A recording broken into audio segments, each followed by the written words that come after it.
In the vast and wondrous world of Pokémon, where creatures of extraordinary power and beauty roam freely across diverse landscapes, there exists a time-honored tradition that has shaped the dreams and destinies of countless trainers for generations. This tradition revolves around the noble institution of Pokemon gyms, sacred spaces where skilled leaders test the mettle of aspiring champions, offering wisdom, challenge, and the coveted gym badges that mark a trainer's journey toward greatness. Tonight, as the gentle darkness embraces us and the world grows quiet, we shall embark upon a peaceful exploration of these remarkable individuals who have dedicated their lives to the art of Pokemon training and the nurturing of new talent. The story of gym leaders begins in the earliest days of organized Pokemon training, when communities first recognized the need for experienced mentors to guide young trainers on their paths. These leaders emerge not merely as obstacles to overcome, but as guardians of ancient knowledge, keepers of specialized techniques, and embodiments of the deep bonds that can form between humans and their Pokemon partners. Each gym leader represents not only mastery of a particular type of Pokemon, but also a philosophy, a way of life that has been refined through years of dedication and countless battles. Let us begin our gentle journey in the Kanto region, that storied land where so many legendary tales have unfolded. Here, nestled within the bustling metropolis of Pewter City, we encounter our first gym leader, a young man whose very presence speaks to the enduring strength of stone and earth. Brock Slate, known simply as Brock to most, stands as the Pewter Gym's leader, specializing in rock-type Pokemon that embody the steadfast nature of the mountains themselves. His gym, constructed from the same gray stone that gives Pewter City its character, serves as both a training ground and a testament to the unwavering resolve that rock types represent. Brock's journey to leadership began in childhood, inheriting the gym from his father, Flint, who had temporarily abandoned his post in pursuit of his own training dreams. This early responsibility shaped Brock into a mature and nurturing individual, qualities that extend far beyond his role as a gym leader. His team of Pokemon, including the mighty Onix whose serpentine form could tunnel through solid rock with ease, reflects his philosophy that true strength comes not from aggression, but from patience, endurance, and the ability to weather any storm. The Onix, with its massive body composed of boulders and its gentle demeanor despite its intimidating appearance, perfectly embodies Brock's approach to both battle and life. As we drift eastward through the peaceful Kanto countryside, our path leads us to Cerulean City, where the morning mist often rises from pristine waters that flow through the heart of the community. Here, we find the Cerulean Gym, a aquatic wonderland overseen by the graceful, misty waterflower. The gym itself is a marvel of architecture and engineering, featuring vast pools of crystal clear water that serve as battlefields for water-type Pokemon. The sound of gently lapping waves creates a soothing ambiance that seems to calm even the most anxious of challengers. Misty's connection to water-type Pokemon runs deeper than mere preference. It flows through her very being, like the currents that guide her beloved partners through their liquid domain. Her Staryu, that mysterious star-shaped Pokemon whose red core pulses with an otherworldly light, demonstrates the fluid grace that characterizes all of Misty's team members. The way Staryu moves through water, spinning and gliding with perfect control, reflects Misty's own philosophy that true power comes from adaptability and flow, much like water itself, which can be gentle as a spring rain or forceful as a raging torrent. The Waterflower Sisters, of which Misty is the youngest and most dedicated to serious training, have maintained the Cerulean Gym's reputation for generations. Their synchronized swimming performances, featuring both human and Pokemon participants, blur the line between competitive battling and artistic expression. Misty's Psyduck, despite its perpetual confusion and tendency to trigger powerful psychic abilities only when its headaches become unbearable, serves as a reminder that strength often emerges from the most unexpected sources. Continuing our tranquil journey through Kanto, we arrive at the vibrant Vermilion City, where the salty sea air mingles with the energy that seems to crackle through every street and building. The Vermilion Gym stands as a testament to the raw power of electricity, its leader being the boisterous yet good-hearted Lieutenant Surge, whose military bearing and electric personality have earned him the nickname the Lightning American. His gym, designed to resemble a military installation, features numerous electrical hazards and puzzles that challengers must navigate before facing the lieutenant himself. Surge's partnership with his Raichu represents the culmination of electrical evolution, the final form of the beloved Pikachu line that has captured hearts across the world. This Raichu, larger and more powerful than most of its species, demonstrates the incredible potential that can be unlocked when a Pokemon's training is guided by unwavering determination and respect. The way electricity dances across Raichu's cheeks before being unleashed in devastating attacks speaks to the controlled power that Surge has spent years perfecting. The lieutenant's background in international Pokemon training brings a unique perspective to his gym, incorporating techniques and strategies from various regions and cultures. His respect for the disciplined approach of military training translates seamlessly into his Pokemon partnerships, where precision, timing, and absolute trust between trainer and Pokemon create an almost telepathic bond during battle. The crackling energy that fills his gym serves not as a mere spectacle, but as a constant reminder of the forces that electric-type Pokemon command, and the responsibility that comes with wielding such power. As we venture deeper into the heart of Kanto, our path leads us through the aromatic gardens and flower-filled meadows that surround Celadon City. Here, where the air itself seems perfumed with the essence of countless blooms, we discover the Celadon Gym, a greenhouse paradise overseen by the elegant and mysterious Erica. Her domain represents the pinnacle of grass-type Pokemon training, where every leaf, petal, and vine serves a purpose in the delicate ecosystem she has cultivated over many years.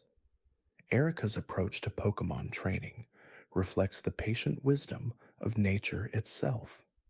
Her Vileplume, with its enormous spotted petals that release clouds of sleep-inducing spores, embodies the dual nature of plant life, capable of both nurturing growth and defending against threats. The way Erica tends to her Pokemon mirrors her care for the countless plants that fill her gym, each receiving individual attention and understanding of their unique needs and characteristics. The greenhouse environment of the Celadon Gym creates a microclimate where grass-type Pokemon can flourish in ways that might not be possible in the wild. Tangela, with its mass of writhing blue vines that conceal its true form, finds sanctuary here among the carefully maintained tropical plants that provide both camouflage and companionship.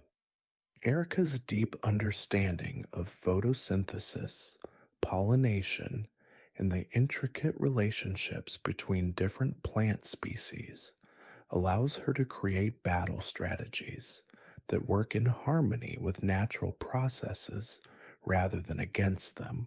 The perfume shop connected to Erica's gym serves as more than a commercial enterprise.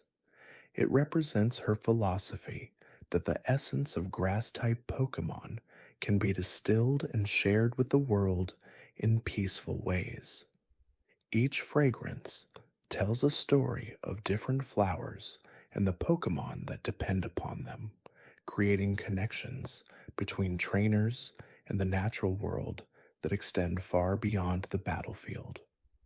Our gentle exploration now carries us toward the western reaches of Kanto, where the imposing silhouette of Saffron City rises against the horizon like a monument to human achievement and psychic potential.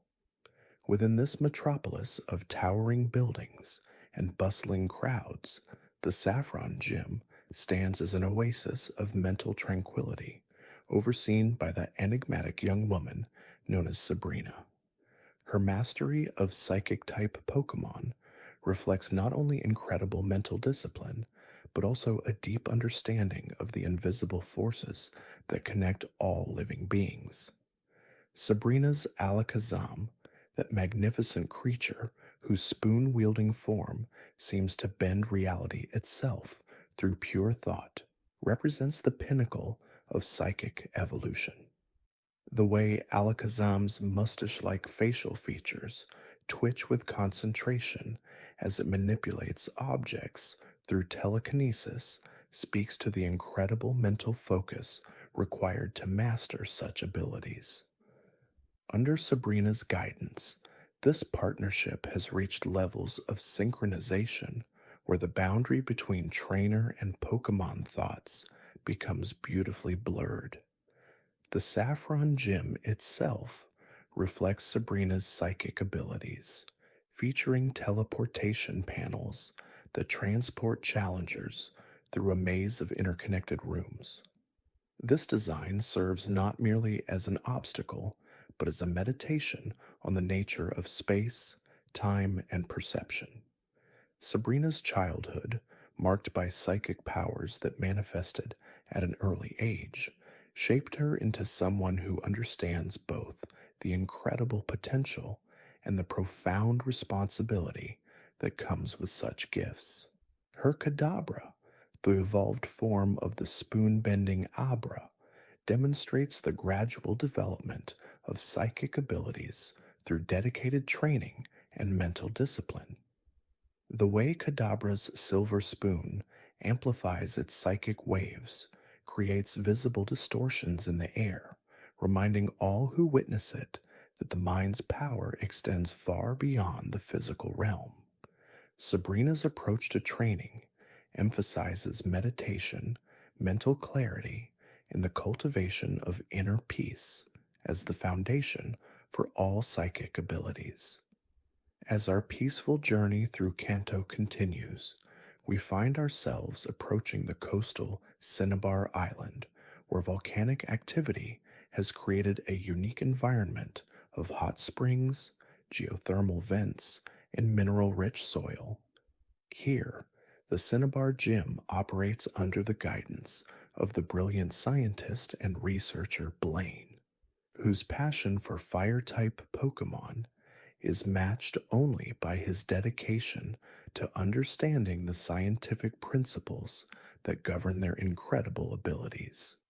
Blaine's laboratory gym represents a fascinating fusion of scientific research and Pokémon training, where every battle serves as both a test of skill and an opportunity for observation and learning.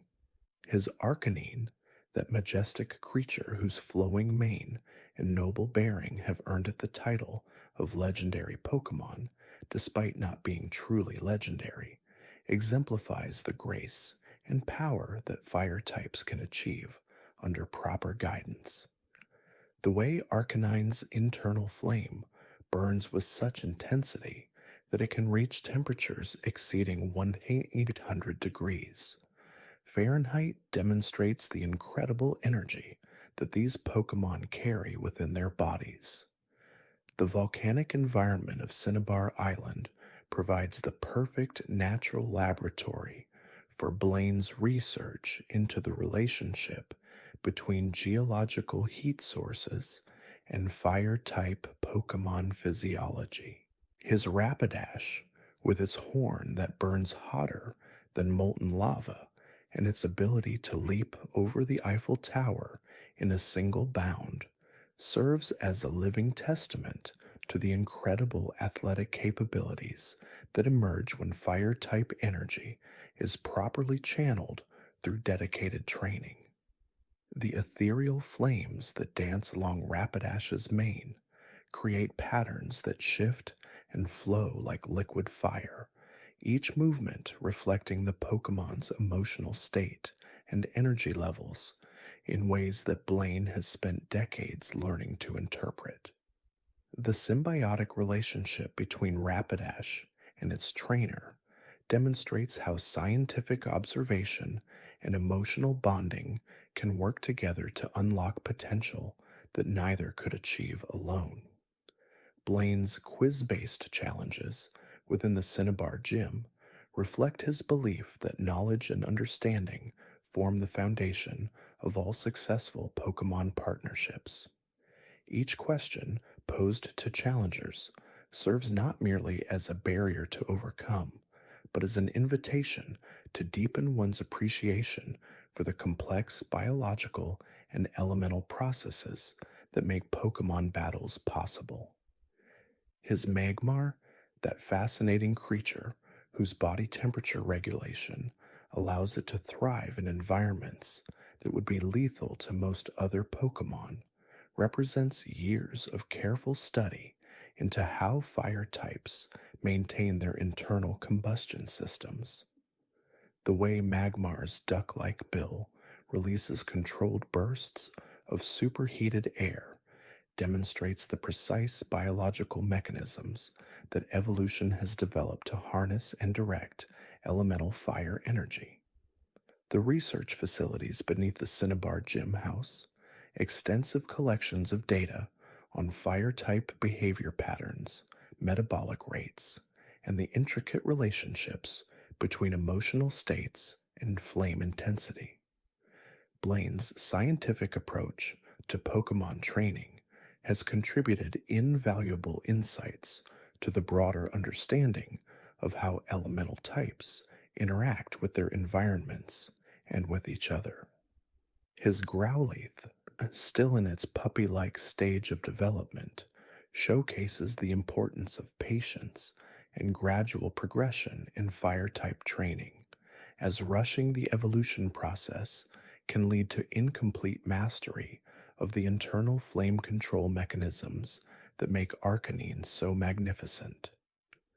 The volcanic caves that honeycomb Cinnabar Island provide natural training grounds where fire types can practice their abilities in environments that mirror their ancestral origins. The mineral-rich waters of the island's hot springs contain trace elements that Blaine has discovered can enhance the nutritional absorption rates of fire-type Pokemon, leading to stronger flames and more efficient energy conversion processes. His detailed observations of how different fire types respond to various geological conditions have helped establish protocols for optimal training environments across different regions. As we continue our tranquil exploration of Kanto's gym leaders, our path leads us to the final challenge that awaits in the sprawling metropolis of Viridian City. Here, the Viridian Gym stands under the leadership of Giovanni, whose complex relationship with both Pokemon training and his role as the leader of Team Rocket creates one of the most intriguing dynamics in the entire Kanto region. Giovanni's specialization in ground-type Pokémon reflects a deep understanding of the Earth's power and the creatures that have evolved to harness the planet's fundamental forces.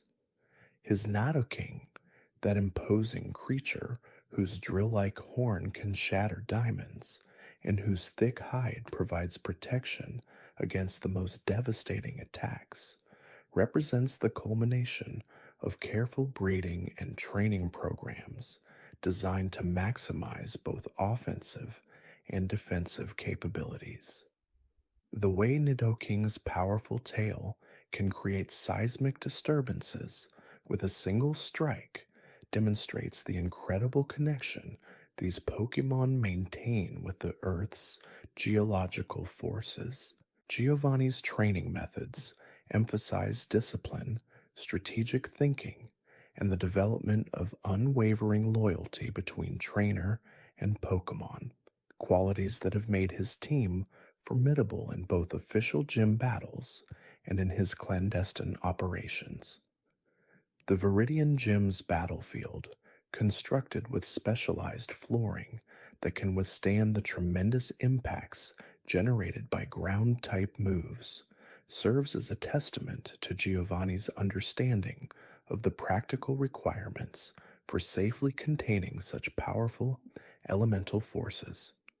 His Nidoqueen, the female counterpart to Nidoking, showcases different aspects of ground-type mastery, with her maternal instincts and protective nature creating a fighting style that emphasizes endurance and tactical positioning, rather than pure offensive power.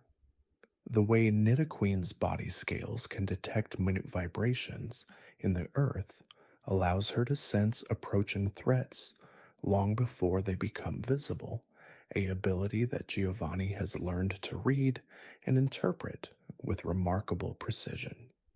Giovanni's Raiden, that magnificent creature whose rock-hard hide can withstand volcanic eruptions and whose charging attacks can level entire buildings, represents the raw geological power that ground types embody. The horn on Raiden's snout, capable of boring through solid bedrock, demonstrates the incredible drilling capabilities that these Pokemon have developed through millions of years of evolution in mountainous and underground environments. Giovanni's partnership with Raiden reflects his appreciation for Pokemon that combine brute strength with tactical intelligence, as Raiden's ability to learn and adapt its fighting strategies makes it an invaluable asset in both gym battles and more complex operations. The training facilities beneath the Viridian Gym extend deep into the earth, creating artificial cave systems and underground chambers where ground-type Pokemon can practice their abilities in environments that closely mimic their natural habitats. These subterranean training grounds feature varying soil compositions, from loose sand that allows for rapid burrowing to compressed clay that requires more powerful drilling techniques. Giovanni's understanding of how different ground textures affect his Pokemon's movement and attack patterns has contributed to their exceptional battlefield adaptability. The relationship between Giovanni's public role as a gym leader and his private activities as Team Rocket's leader creates fascinating tensions in his approach to Pokemon training. His official battles against gym challengers require him to provide fair tests of skill while maintaining the educational and inspirational aspects that define the gym system's purpose. Meanwhile, his Team Rocket operations demand different qualities from his Pokemon, including stealth capabilities, loyalty under pressure, and the ability to function effectively in morally ambiguous situations. Giovanni's Persian, that sleek and elegant creature whose gem-adorned forehead catches and reflects light in mesmerizing patterns, serves as his constant companion and represents a different aspect of his training philosophy. While not a ground type, Persian's inclusion in Giovanni's team demonstrates his understanding that effective leadership requires flexibility and the ability to work with diverse skill sets. The way Persian moves with liquid grace through even the most challenging terrain speaks to the comprehensive training programs that Giovanni has developed for all his Pokemon, regardless of their elemental type. The philosophical complexity of Giovanni's character extends to his views on the relationship between power and responsibility in Pokemon training. His ground type specialists embody the fundamental forces of the earth itself, representing stability, endurance, and the slow but inexorable changes that shape the world over geological timescales. This connection to such primal forces seems to influence Giovanni's broader worldview, creating a perspective that values long-term strategic thinking and the patient accumulation of power and influence. As our gentle journey through Kanto's gym leaders draws toward its peaceful conclusion, we reflect on how each of these remarkable individuals has contributed to the rich tapestry of Pokemon training knowledge and practice. From Brock's nurturing approach to rock-type care through Misty's aquatic expertise, from Lillian Surge's high-energy electric-type methods to Erica's botanical wisdom, each leader has developed unique insights into the deep connections that can form between humans and Pokemon when mutual respect, understanding, and dedication guide their interactions. The legacy of these gym leaders extends far beyond their individual achievements, creating a network of knowledge and experience that continues to influence new generations of trainers throughout the Kanto region and beyond. Their collective wisdom represents centuries of accumulated understanding about Pokemon behavior, training techniques, and the delicate balance required to help these remarkable creatures reach their full potential while maintaining their essential wild nature and independence. The transition from Kanto's foundational gym leaders to those who would follow in other regions reveals fascinating evolutionary patterns in how human understanding of Pokemon training has deepened and expanded over time.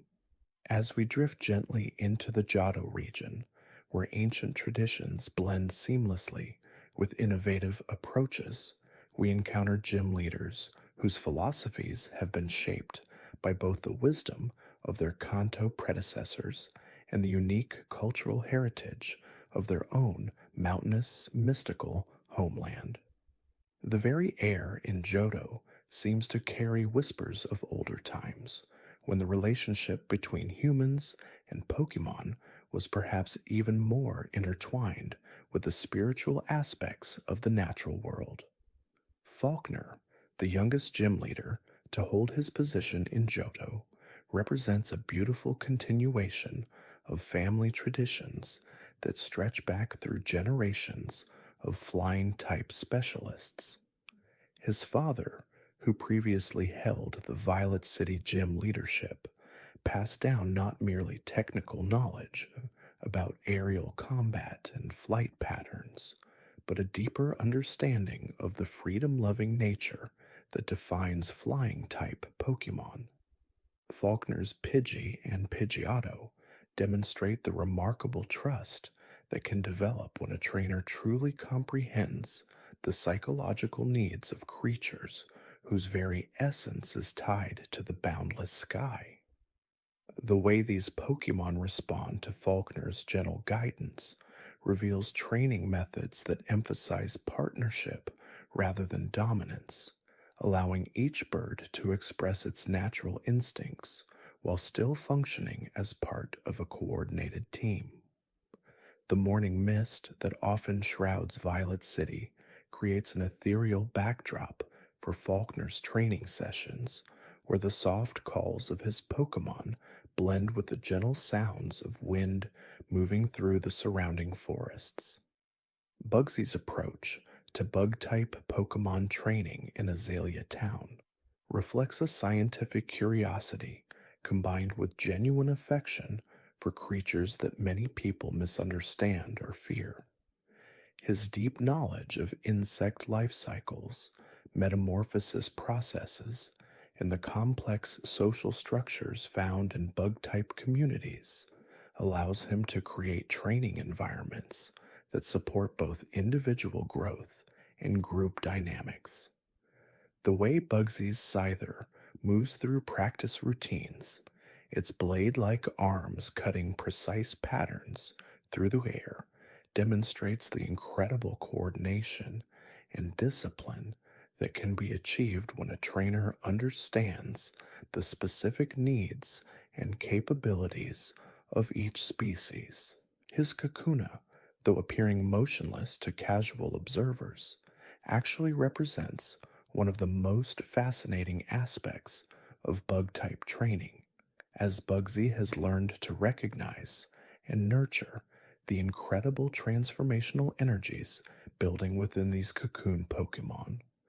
The patience required to work effectively with bug types mirrors the natural rhythms of their development, teaching both trainer and Pokemon valuable lessons about timing, preparation, and the beauty of gradual change. Whitney's Miltank in Goldenrod City has become legendary among trainers, not only for its impressive battle capabilities, but for the way it embodies the nurturing, life-giving aspects of normal-type Pokemon. The bond between Whitney and her Miltank goes far beyond typical trainer-Pokemon relationships, representing a partnership built on mutual care and the shared joy of helping others. Whitney's training philosophy emphasizes the importance of emotional well-being in Pokemon development, recognizing that creatures who feel loved and valued will naturally express their abilities more fully and creatively. Her gym often serves as a healing space for both Pokemon and trainers who have experienced the stresses of long journeys, with Miltank's fresh milk providing not just physical nourishment, but comfort and renewal. The way Whitney interacts with all Pokemon, regardless of type, demonstrates her understanding that every creature possesses inherent worth and unique gifts that deserve recognition and cultivation. Morty's connection to ghost-type Pokemon in Aquatic City opens doorways to some of the most mysterious aspects of Pokemon training and the deeper spiritual dimensions of human-Pokemon relationships. His Haunter and Gengar move through the shadows of his gym with an otherworldly grace that speaks to training methods focused on understanding the liminal spaces between the physical and spiritual worlds. Morty's approach requires extraordinary sensitivity and intuition, as ghost types respond more to emotional and psychic energies than to conventional training techniques.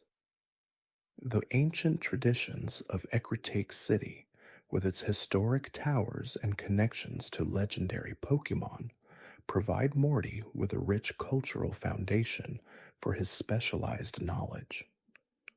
His training sessions often take place during the twilight hours, when the boundary between day and night creates the perfect atmosphere for ghost types to feel most comfortable and expressive. The way Morty's Pokemon phase in and out of visibility demonstrates the deep trust required for such ethereal partnerships, where conventional notions of control give way to collaborative exploration of supernatural abilities. Chuck's fighting-type expertise in Cianwood City reflects a philosophy that emphasizes physical conditioning, mental discipline, and the warrior spirit that defines the finest martial arts traditions. His primape's controlled aggression and precise technique reveal training methods that channel natural fighting instincts into focused, purposeful expressions of power. Chuck's own physical conditioning serves as both inspiration and example for his Pokemon, demonstrating that true strength comes from the harmony of body, mind, and spirit, working in perfect coordination.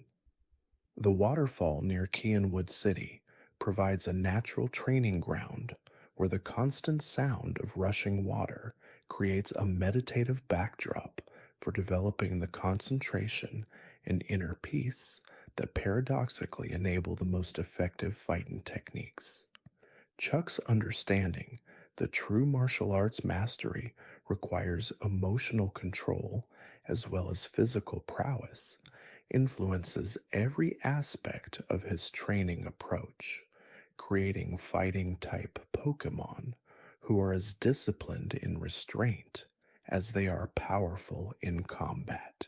Jasmine's steel type specialization in Olivine City represents one of the most technically demanding aspects of Pokemon training, requiring deep understanding of metallurgy, electromagnetic fields, and the unique physiology of mechanical and metallic Pokemon.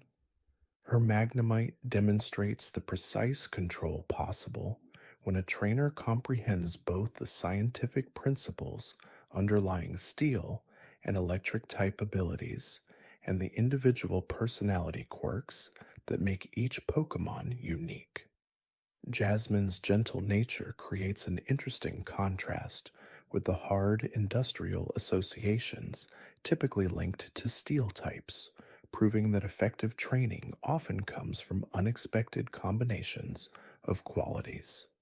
Her lighthouse, standing sentinel over Olivine City's harbor, serves as both a practical navigation aid and a symbol of the steady, reliable guidance that characterizes her training philosophy.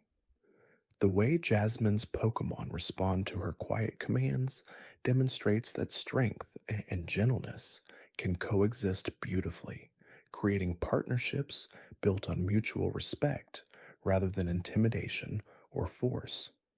Price's Ice-type mastery in Mahogany Town reflects decades of experience with some of the most challenging environmental conditions and specialized training requirements in the Pokemon world.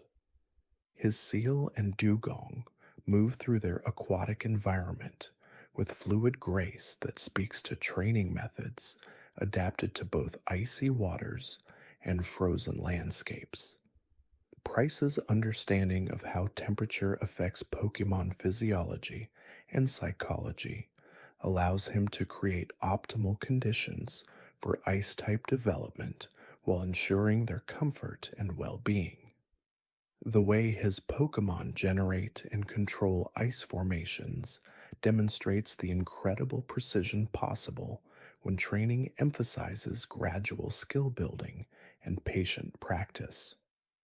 Price's long experience has taught him that ice-type Pokemon often possess surprisingly warm personalities beneath their cool exteriors, requiring training approaches that balance respect for their natural adaptations with recognition of their emotional needs and social instincts. Claire's Dragon-type expertise in Blackthorn City represents perhaps the most demanding and prestigious specialization in Pokemon training, requiring not only technical mastery, but the rare combination of courage, wisdom, and intuitive understanding that enables successful partnerships with these legendary creatures. Her Dratini's serpentine movements through the air demonstrate the incredible grace and power that define dragon types when properly trained and nurtured. Claire's training methods emphasize the importance of earning respect through demonstrated competence in unwavering dedication, as dragon types typically respond only to trainers who have proven themselves worthy partners. The ancient traditions of Blackthorn City, with its deep connections to dragon type lore and legendary Pokemon encounters, provide Claire with cultural wisdom that enhances her technical knowledge and training techniques. The way her Pokemon respond to her presence reveals bonds forged through years of shared challenges and mutual growth, creating partnerships that represent the highest achievements possible in human Pokemon relationships. As our peaceful exploration of these remarkable individuals continues, we begin to appreciate how each gym leader's unique approach contributes to the ever expanding understanding of Pokemon training excellence and the profound connections possible between humans and their Pokemon partners. The Hoenn region's gym leaders introduce us to entirely new dimensions of Pokemon partnership, where tropical climates and diverse ecosystems create training opportunities unlike those found anywhere else in the world. Roxanne's rock-type specialization in Rustboro City demonstrates how geological knowledge enhances training effectiveness, as her deep understanding of mineral composition and stone formation allows her to create optimal environments for her Pokemon's development. Her nose pass moves with surprising agility despite its substantial weight, testament to training methods that emphasize balance and spatial awareness alongside raw strength. The way Roxanne incorporates educational elements into her training reflects her background as a teacher, creating learning experiences that benefit both Pokemon and trainer while fostering intellectual curiosity about the natural world. Her Pokemon's ability to sense magnetic fields and navigate complex terrain speaks to training approaches that develop natural abilities rather than forcing artificial behaviors, allowing each individual to reach their full potential through guided discovery and patient encouragement. Brawly's fighting-type mastery on Dewford Island embodies the harmony between physical conditioning and mental discipline that characterizes the most effective martial arts training. His Machop and Makuhita demonstrate incredible coordination and technique, moving with fluid precision that reflects countless hours of dedicated practice and refinement. The island setting provides natural obstacles and challenges that enhance training effectiveness, from rocky coastlines that develop balance and agility to strong ocean currents that build endurance and determination. Brawly's understanding of fighting type psychology allows him to create training programs that channel natural aggression into controlled, purposeful action while maintaining the playful spirit that keeps his Pokemon engaged and motivated. The way his Pokemon support each other during training sessions reveals the strong bonds of camaraderie and mutual respect that emerge from shared challenges and collective growth, creating a training environment where individual achievement serves the greater good of the entire team. Watson's electric-type expertise in Mauville City showcases the incredible precision and timing required to work effectively with Pokemon whose abilities involve dangerous electrical forces. His Magnemite and Voltorb demonstrate perfect control over their electrical output, generating precisely the right amount of energy for each situation while maintaining complete safety for their trainer and surroundings. The urban setting of Mauville City provides unique training opportunities, from power grids that allow electric types to practice energy distribution to electronic devices that help develop fine motor control and technological integration skills. Watson's cheerful disposition and infectious enthusiasm create a positive training atmosphere where electric types can express their naturally energetic personalities while learning discipline and focus. His understanding of electrical principles and engineering concepts allows him to design training exercises that challenge his Pokemon intellectually while developing their natural abilities, creating well-rounded individuals capable of both powerful attacks and delicate electrical work. Flannery's fire-type specialization in Lava Ridge Town demonstrates how extreme environmental conditions can enhance training effectiveness when properly managed and understood. Her Slugma and Numel thrive in the volcanic environment surrounding the town, where natural heat sources and mineral-rich soil create optimal conditions for fire-type development and growth. The way Flannery's Pokemon regulate their internal temperatures shows remarkable adaptation to their environment, maintaining comfortable body heat while conserving energy for training and battle situations. Her passionate training style matches the fiery nature of her Pokemon while incorporating safety measures and cooling techniques that ensure their well-being during intense practice sessions.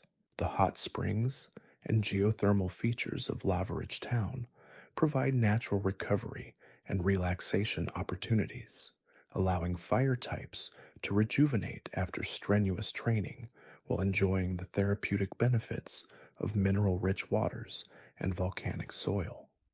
Norman's normal-type mastery in Petalburg City reveals the hidden complexity and versatility that characterizes this often underestimated Pokemon category. His Slakoth and Vigoroth demonstrate the incredible range of abilities possible within normal-type classification, from the patient, methodical approach of Slakoth to the explosive energy and constant motion of Vigoroth. Norman's training methods emphasize adaptability and creative problem-solving, helping his Pokemon develop unique strategies that take advantage of their individual strengths while compensating for apparent weaknesses. The peaceful suburban environment of Petalburg City provides a stable, low-stress training ground where normal types can develop confidence and social skills alongside their physical abilities.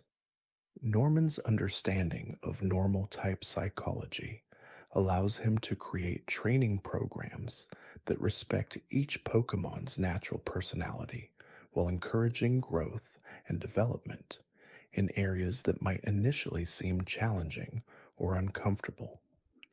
Winona's flying type expertise in Fortree City showcases the three-dimensional thinking and spatial awareness required to train Pokemon whose natural element is the open sky.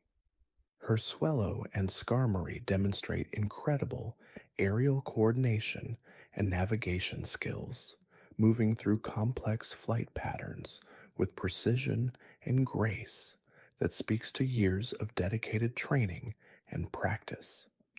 The treetop city of Fortree provides unique training opportunities, from canopy navigation that develops agility and obstacle avoidance to wind pattern recognition that enhances flight efficiency and safety. Winona's understanding of aerodynamics and weather patterns allows her to create training exercises that challenge her Pokemon's flying abilities while ensuring their safety and well-being in various atmospheric conditions. The way her Pokemon work together during aerial maneuvers reveals communication skills and team coordination that emerge from training approaches emphasizing cooperation and mutual support rather than individual achievement alone. Tate and Liza's psychic type specialization in Moss Deep City represents perhaps the most intellectually demanding form of Pokemon training, requiring deep understanding of mental processes, telepathic communication, and the subtle energies that govern psychic phenomena. Their Lunatone and Solrock demonstrate incredible synchronization and psychic resonance, moving and attacking in perfect harmony despite their different elemental associations and physical characteristics. The Space Center environment of Moss Deep City provides inspiration and training opportunities that enhance psychic development, from meditation spaces that promote mental clarity to technological facilities that help psychic types develop precision and control over their abilities. The twin trainers' unique partnership allows them to create training programs that emphasize cooperation and shared consciousness while respecting each Pokemon's individual personality and psychic signature. Their Pokemon's ability to coordinate complex psychic attacks and defensive maneuvers speaks to training methods that develop both individual skills and collective awareness, creating partnerships that transcend ordinary trainer Pokemon relationships. Juan's water type mastery in Sutopolis City demonstrates the fluid adaptability and graceful power that characterizes the most accomplished aquatic training. His Lovedisc and Kingdra move through water with effortless elegance, their movements resembling an underwater dance that combines artistic expression with practical skill development. The Crater Lake setting of Sutopolis City provides a unique training environment where fresh water and marine influences create diverse aquatic conditions that challenge water types to adapt and grow. Juan's background in coordinated performance enhances his training approach, emphasizing beauty and grace alongside power and effectiveness while creating Pokemon who are as comfortable in exhibition settings as they are in competitive situations. His understanding of water dynamics and aquatic ecosystems allows him to create training programs that respect the natural behaviors and instincts of water types while encouraging development of advanced techniques and abilities. The aquatic mastery that Juan demonstrates extends beyond simple battle techniques into profound understanding of water's essential nature, its capacity for both gentle nurturing and tremendous force, qualities that his Pokemon embody through training methods that emphasize emotional connection and environmental harmony. His Whiscash demonstrates remarkable sensitivity to underwater vibrations and pressure changes, abilities developed through exercises that require patient observation and gradual development of sensory awareness rather than forceful conditioning. The way Juan's Pokemon respond to subtle gestures and vocal cues reveals communication methods that transcend ordinary trainer commands, suggesting telepathic or empathic connections that emerge from years of shared experience in Sutopolis City's unique aquatic environment. The Crater Lake's varying depths and thermal layers provide natural training challenges that help water types develop stamina and adaptability while learning to navigate complex underwater terrains with confidence and skill. Juan's approach to training emphasizes the meditative qualities of water movement, encouraging his Pokemon to find inner calm and focus that translates into enhanced battle performance and deeper understanding of their own capabilities and limitations. The Elite Four members represent the pinnacle of specialized training excellence, each demonstrating mastery levels that inspire and challenge aspiring trainers while maintaining approaches that prioritize Pokemon welfare and sustainable development practices. Sydney's dark type specialization reveals training methods that embrace the mysterious and misunderstood aspects of these Pokemon while fostering environments where their unique abilities can flourish without encouraging genuinely harmful behaviors. His Mightyena pack demonstrates loyalty and coordination that emerges from training based on mutual respect and understanding rather than dominance or intimidation. Creating partnerships that honor the natural social structures of dark types while encouraging individual growth and development. The way Sydney's Absol responds to environmental changes and potential dangers speaks to training that enhances natural disaster sensing abilities while providing emotional support and stability that helps this often misunderstood Pokemon maintain confidence and well-being. His Sharpedo's controlled aggression and tactical awareness demonstrate how proper training can channel potentially destructive instincts into constructive outlets that benefit both Pokemon and trainer while maintaining the fierce independence that characterizes many dark types.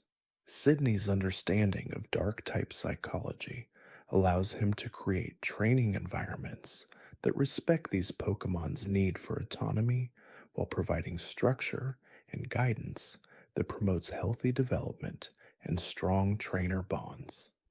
Phoebe's ghost-type mastery represents perhaps the most spiritually demanding form of Pokemon training, requiring sensitivity to ethereal energies and supernatural phenomena that exist beyond ordinary sensory perception. Her Duskull and Banette demonstrate remarkable control over their spectral abilities, phasing between dimensions and manipulating spiritual energy with precision that speaks to training methods emphasizing meditation, energy work, and deep spiritual connection. The Mont Pyre environment provides unique opportunities for ghost-type development, from ancient burial grounds that resonate with spiritual energy to misty atmospheres that enhance ethereal abilities while providing natural habitat conditions that support these Pokemon's unique physiological and psychological needs. Phoebe's training approach incorporates traditional spiritual practices and modern understanding of ghost-type biology, creating programs that honor the sacred aspects of these Pokemon while ensuring their physical and emotional well-being through careful attention to their supernatural requirements. Her Sablei's gem hunting behaviors and territorial instincts are channeled through training exercises that provide appropriate outlets for natural behaviors while developing skills and abilities that enhance battle effectiveness and personal satisfaction. The way Phoebe's Pokemon interact with spiritual energies and respond to supernatural phenomena reveals training methods that develop psychic sensitivity and ethereal awareness while maintaining strong connections to the physical world and their human trainer. Glacia's ice-type specialization demonstrates mastery over one of the most challenging elemental affinities, requiring understanding of crystalline structures, temperature regulation, and the delicate balance between preservation and transformation that characterizes ice-based abilities. Hercelio and Walrein display remarkable temperature control and environmental adaptation, maintaining optimal body heat while generating intense cold effects that speak to training methods emphasizing gradual conditioning and careful physiological monitoring.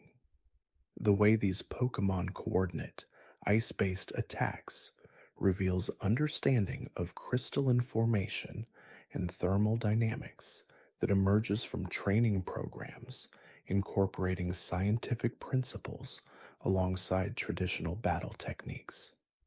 Glacia's Glully demonstrates precise control over freezing abilities and atmospheric moisture manipulation, skills developed through exercises that require patience, concentration, and deep understanding of weather patterns and environmental conditions.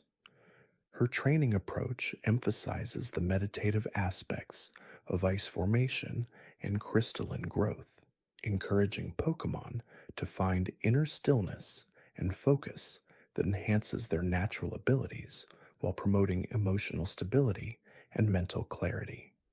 The elegant precision with which Glacia's Pokemon execute ice-based techniques speaks to training methods that prioritize accuracy and control over raw power, creating abilities that are as beautiful as they are effective in competitive situations.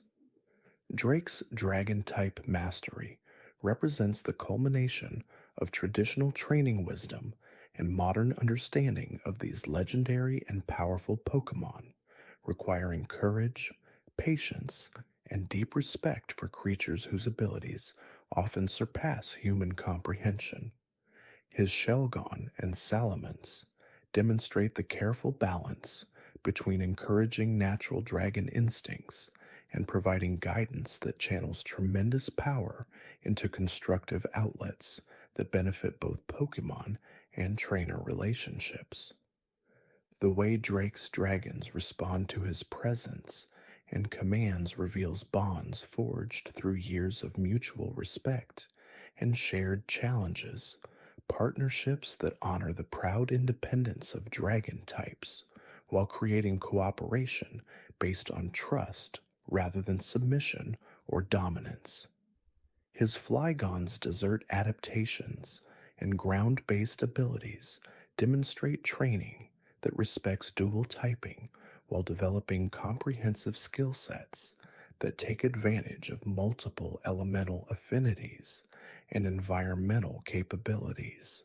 The aerial coordination and territorial behaviors displayed by Drake's dragons speak to training methods that provide appropriate outlets for natural instincts while developing advanced techniques and abilities that enhance both individual performance and team effectiveness.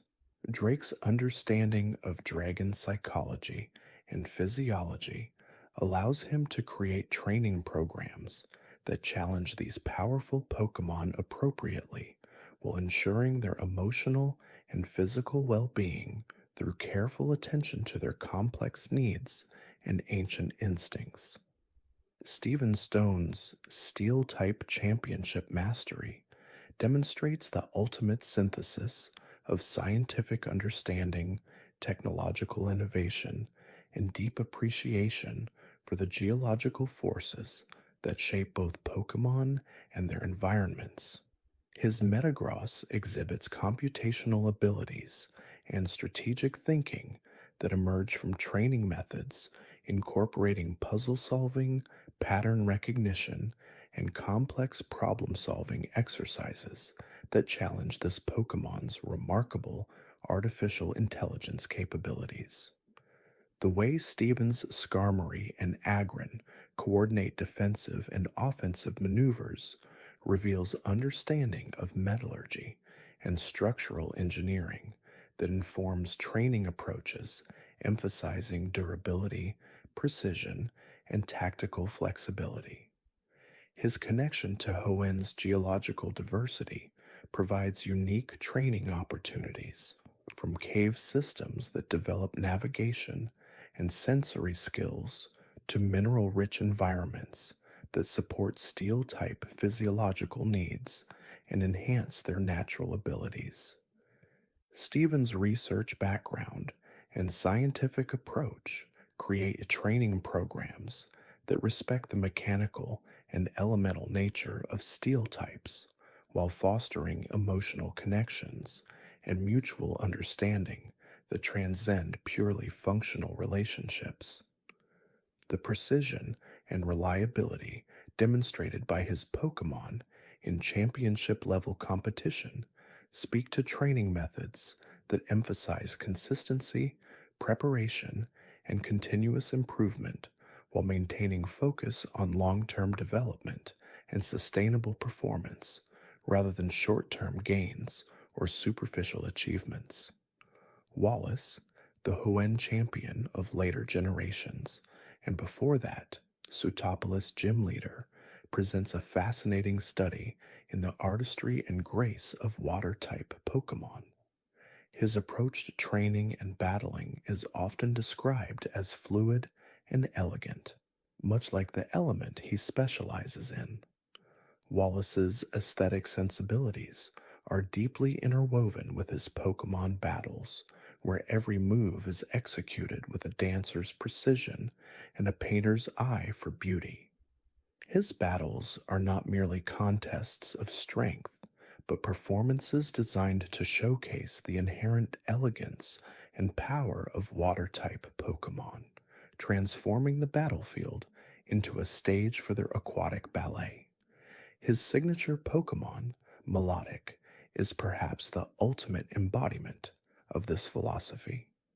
Milotic is renowned for its captivating beauty, often considered one of the most beautiful Pokémon in existence, and Wallace's Milotic lives up to this reputation with its shimmering scales and graceful movements. Training a Phoebus, Milotic's pre-evolution into such a magnificent creature requires immense patience and a deep understanding of its aesthetic needs. In some regions, Phoebus evolves based on its beauty statistic, which can be enhanced through specific poffins or Pokeblocks made from certain berries, highlighting Wallace's commitment to nurturing not just power, but also the intrinsic beauty of his Pokémon. This dedication extends beyond mere appearance, as Milotic's battle prowess is equally formidable, utilizing moves like Hydro Pump and Ice Beam with devastating grace. Its ability, Marvel Scale, can boost its defense when inflicted with a status condition, allowing it to withstand powerful attacks while retaliating with elegant ferocity.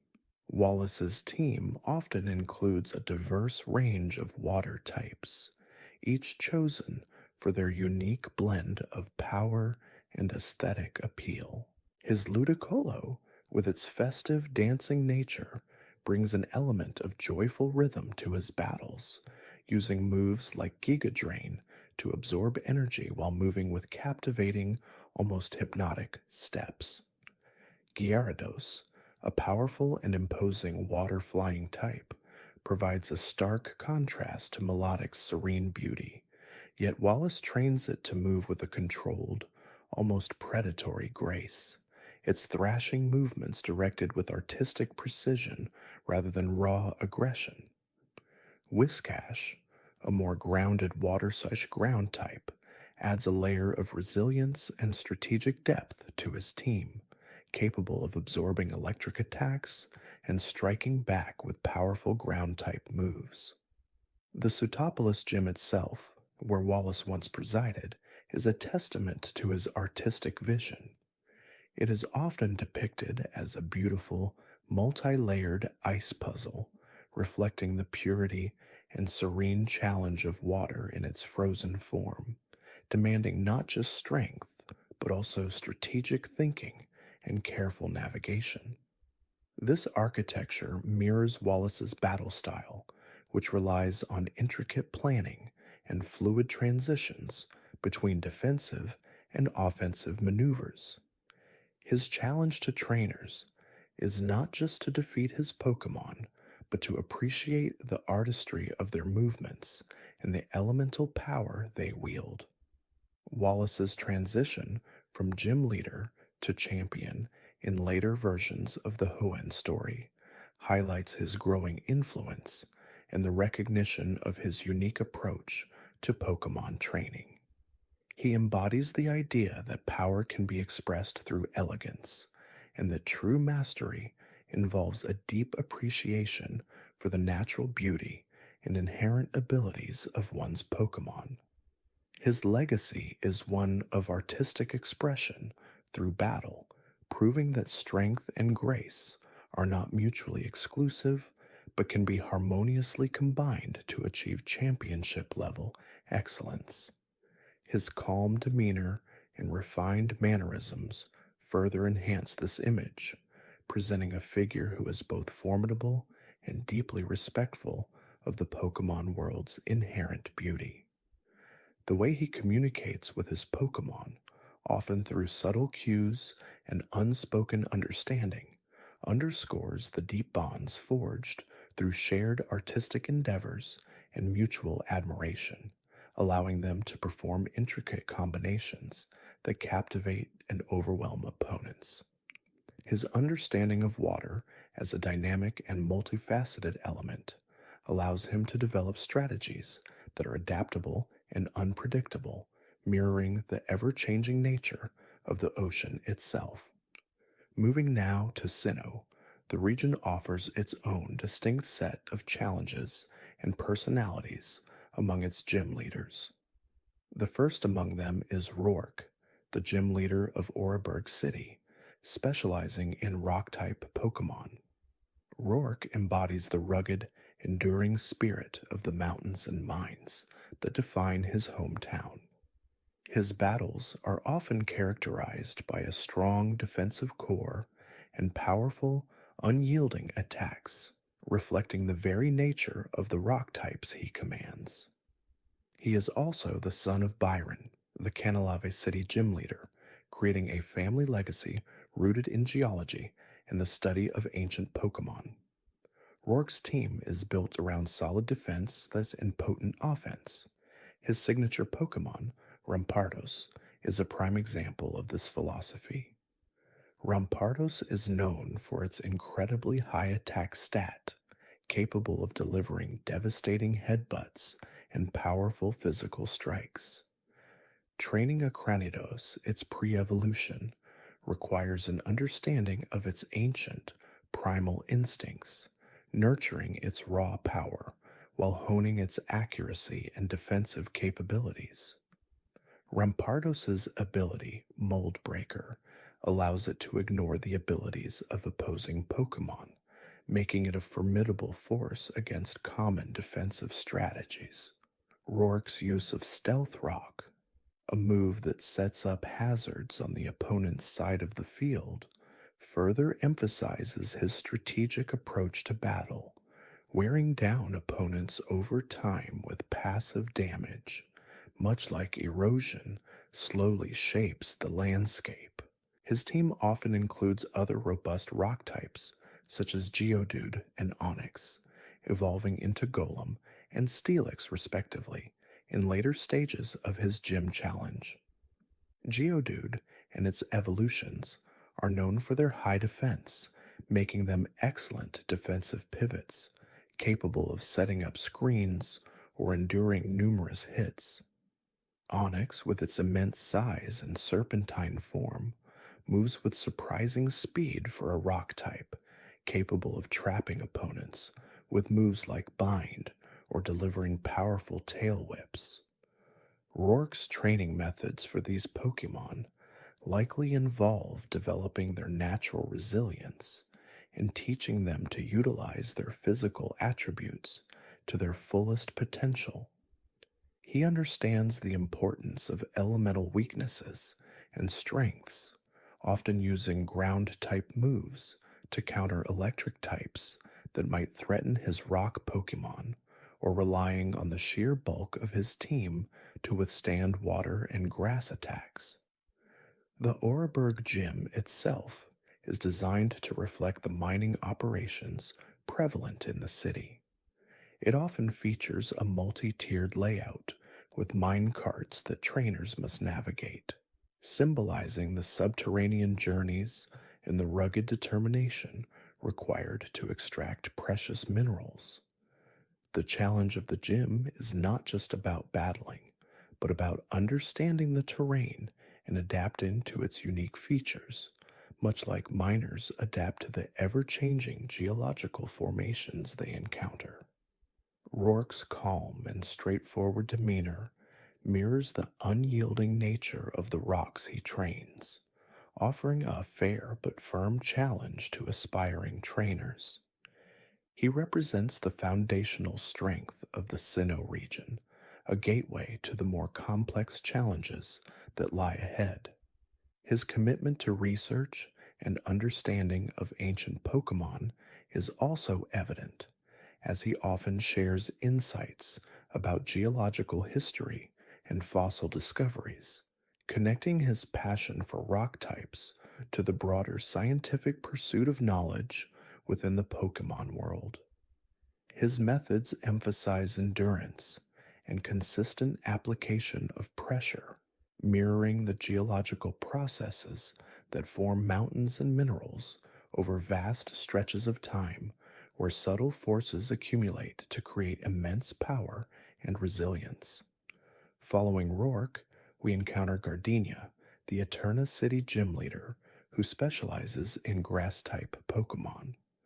Gardenia is a vibrant and energetic trainer, deeply connected to the lush forests and natural beauty surrounding Eterna City.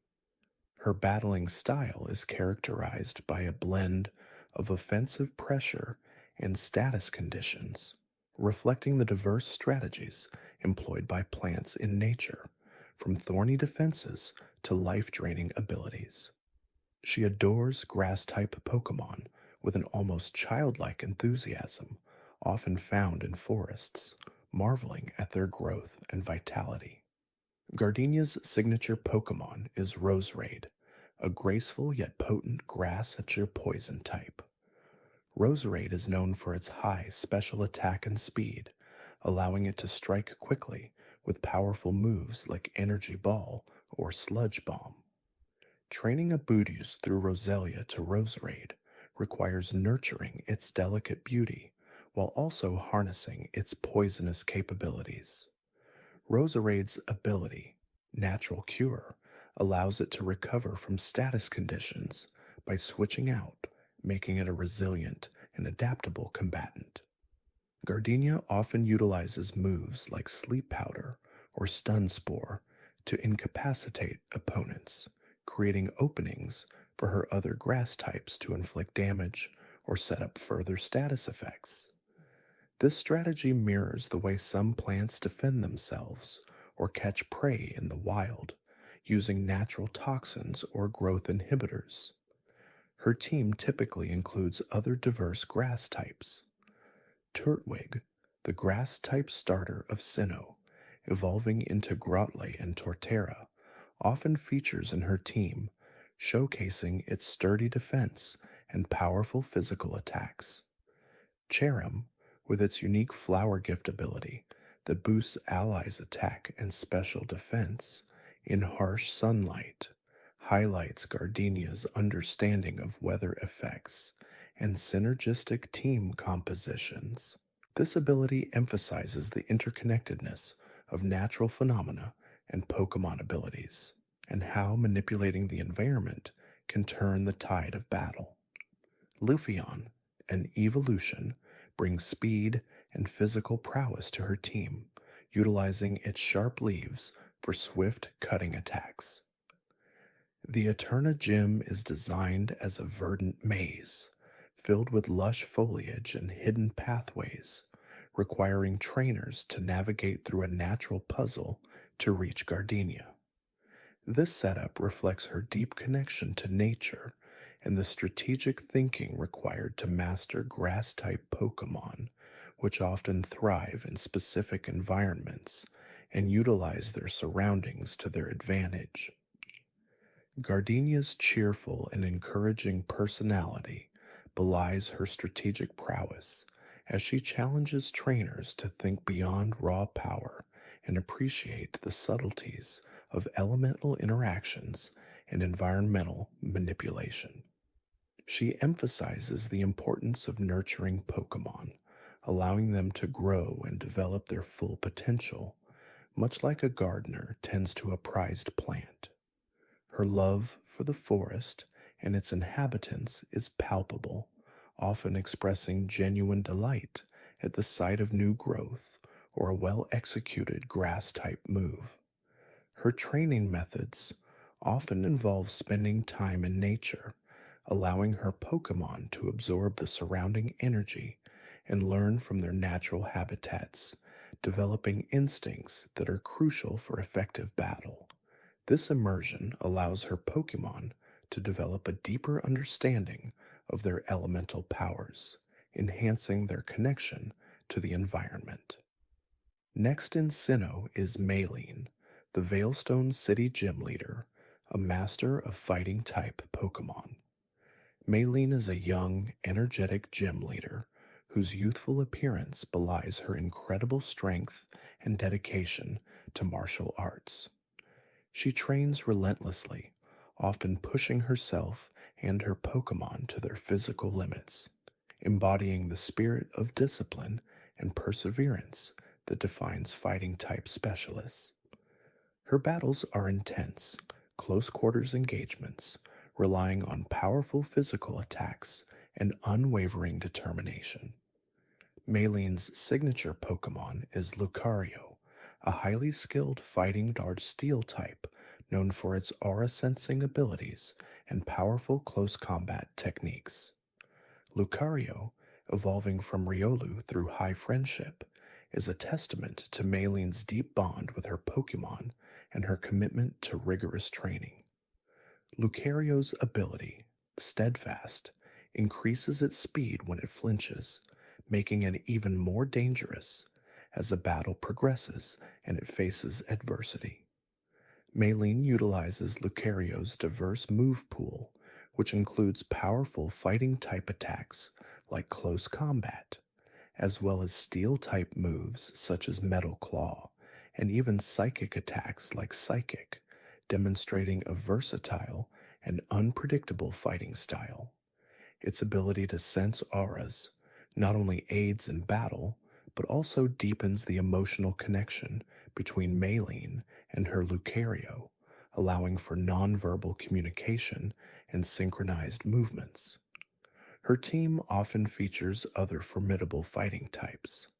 Machoke and eventually Machamp are staples of her team, known for their incredible physical strength and multiple arms, allowing for a flurry of powerful blows. Metatite, evolving into Medicum, adds a psychic-type dimension to her team, utilizing its pure power and Zen focus to deliver precise, high-damage attacks. Medicum's pure power ability doubles its attack stat, making it a deceptively strong physical attacker, despite its base stats. Maylene's training methods for these Pokémon emphasize physical conditioning, agility, and the mastery of various martial arts forms. She focuses on developing their natural strength and teaching them to channel their inner energy into devastating attacks, much like a martial artist hones their chi. The Veilstone Gym reflects Maylene's dedication to martial arts. It often features a series of punching bags and moving obstacles that trainers must navigate, requiring not just physical prowess, but also precise timing and strategic movement to proceed. The challenge of the gym is designed to test a trainer's focus and reaction time, mirroring the quick decisions and swift actions required in a fighting-type battle. Maylene's respectful yet firm demeanor inspires trainers to push their own limits, much as she pushes herself and her Pokémon.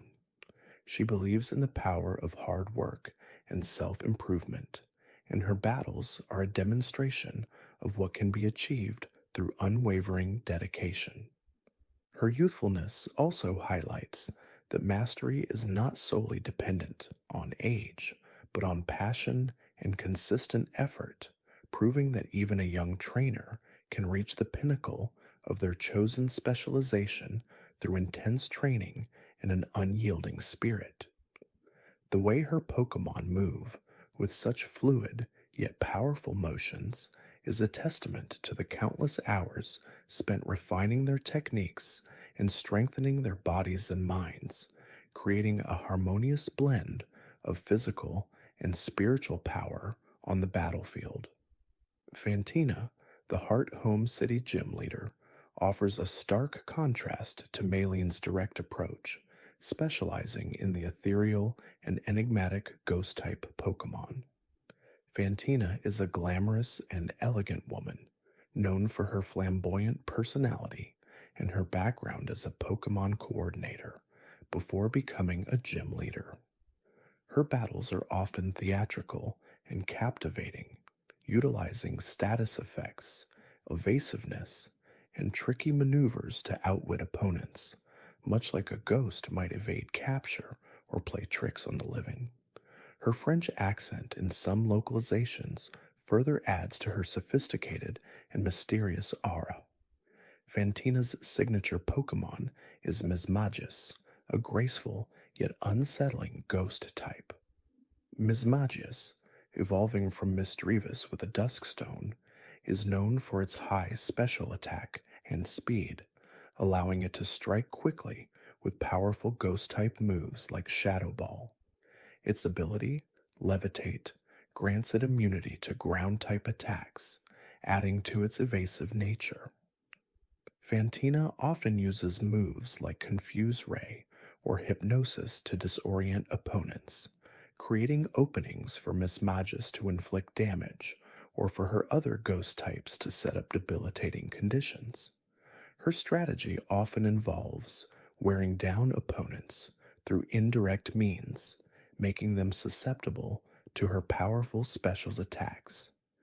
This reflects the insidious nature of some ghostly phenomena, which can slowly drain an opponent's resolve or manipulate their perceptions. Her team typically includes other intriguing ghost types. Gengar, a classic ghost poison type, known for its mischievous nature and powerful special attacks, often makes an appearance. Duskull, evolving into Dusclops and Dusknoir, provides a defensive backbone to her team, capable of enduring numerous hits and setting up Trick Room, a move that alters speed priority, allowing slower Pokémon to move first, further emphasizing her strategic and manipulative battle style. Drifblim, a unique ghost-ish flying type with its immense HP and ability to use moves like Will-O-Wisp to burn opponents, adds another layer of status control and evasiveness to her team.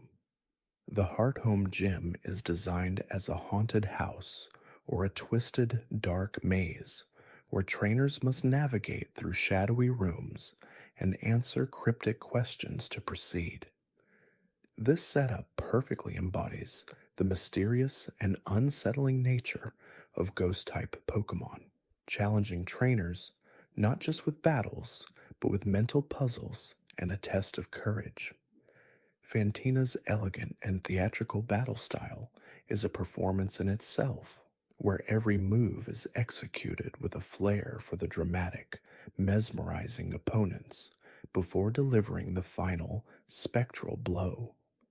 She challenges trainers to look beyond the obvious and embrace the unconventional, demonstrating that strength can come in many forms, even from the unseen and the intangible.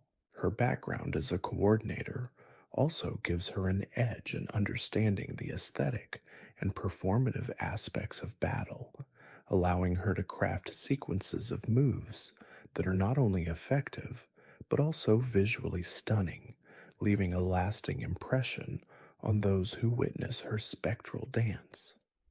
The way her Pokémon move through the air with such silent grace, phasing in and out of reality, speaks to a deep understanding of their unique properties and an ability to harness their otherworldly powers for strategic advantage, turning the battlefield into a spectral stage where illusions and powerful attacks intertwine.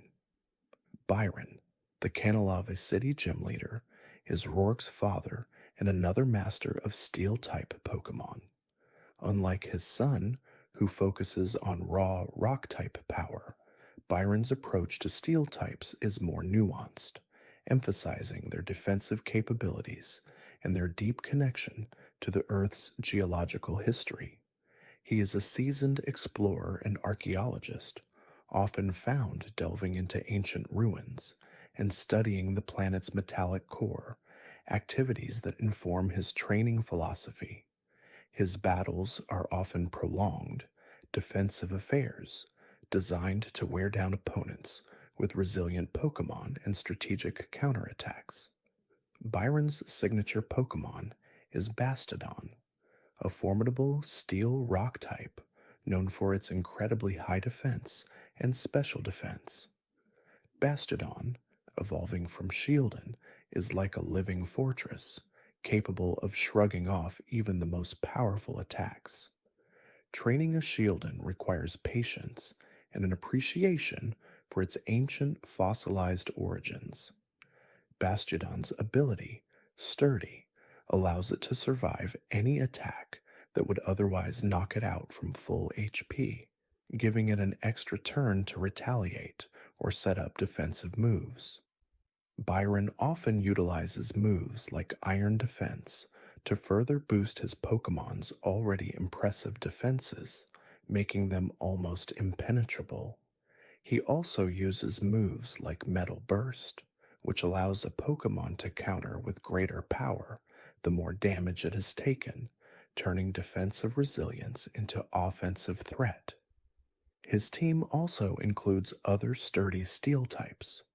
Steelix, the evolved form of Onix, is a common presence with its massive bulk and ground-type attacks that provide excellent coverage against electric and fire types that might threaten his other steel types.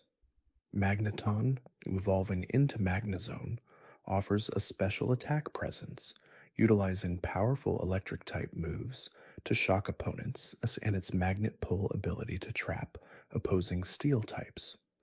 Bronzor, evolving into Bronzong, is another highly defensive Pokemon with its levitate or heat-proof abilities, providing useful resistances, and its psychic steel typing offering a unique blend of offensive and defensive capabilities. Byron's training emphasizes endurance, strategic positioning, and understanding the physical properties of metals and minerals.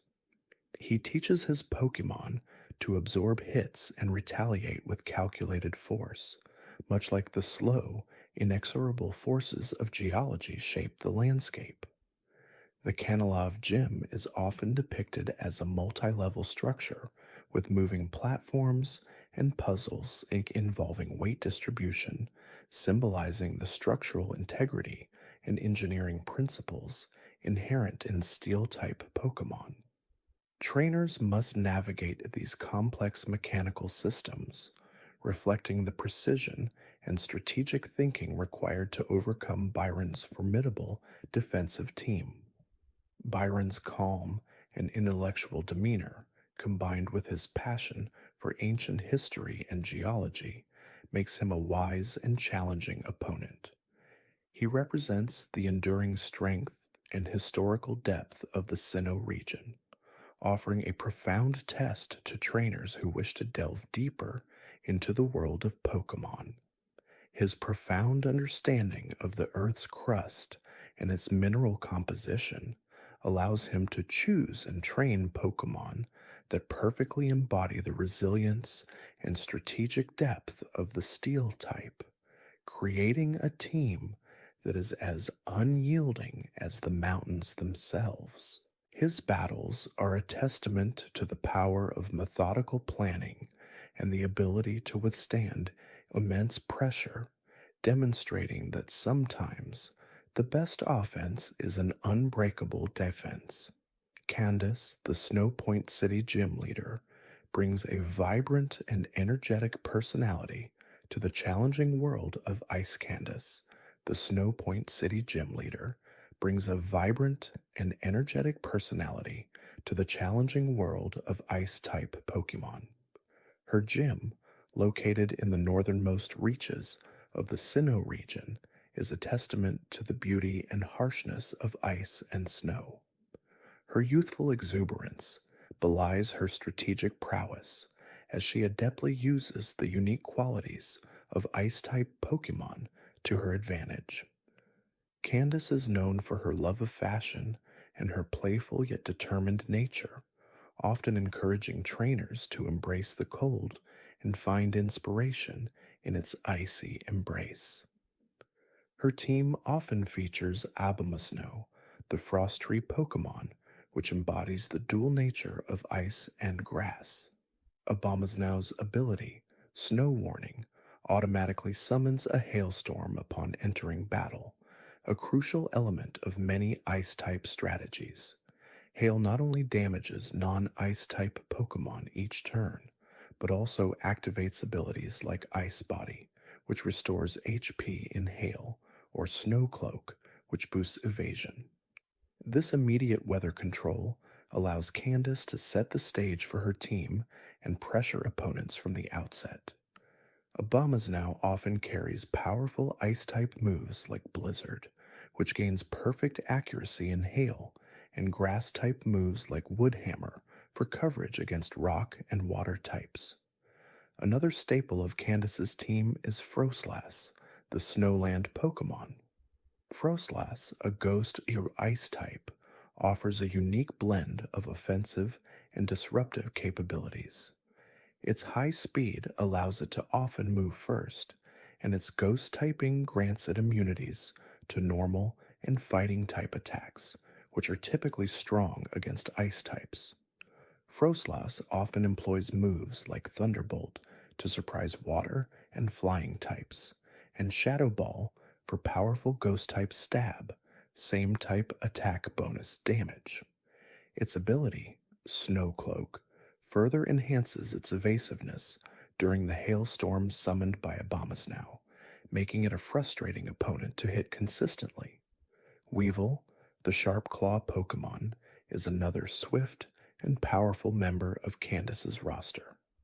As a dark Jizz type, Weevil boasts incredible speed and attack stats, making it a formidable sweeper. It can outpace many opponents and deliver devastating blows with moves like Ice Shard, a priority move that always goes first, and Night Slash, a strong dark-type attack with an increased critical hit ratio.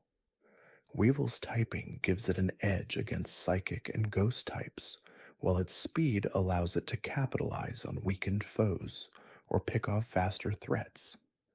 Its pressure ability also causes opposing Pokémon to use more PP for their moves, subtly draining their resources over the course of a battle.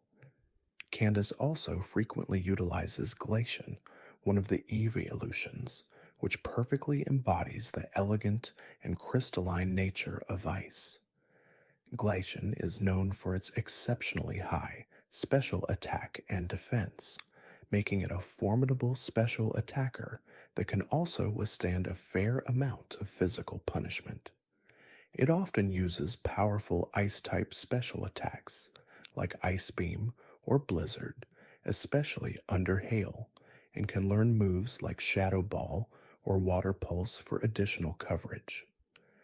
Its ability, Snow Cloak, again benefits from the hail Candice's team generates, further increasing its survivability. Another potential member of her team is Mamoswine, the Twin Tusk Pokémon, a powerful ice ground type. Mamoswine offers significant physical bulk and high attack, providing a strong counter to electric and rock types that might pose a threat to her other ice types. It can use moves like Earthquake and Ice Shard, benefiting from priority and powerful stab.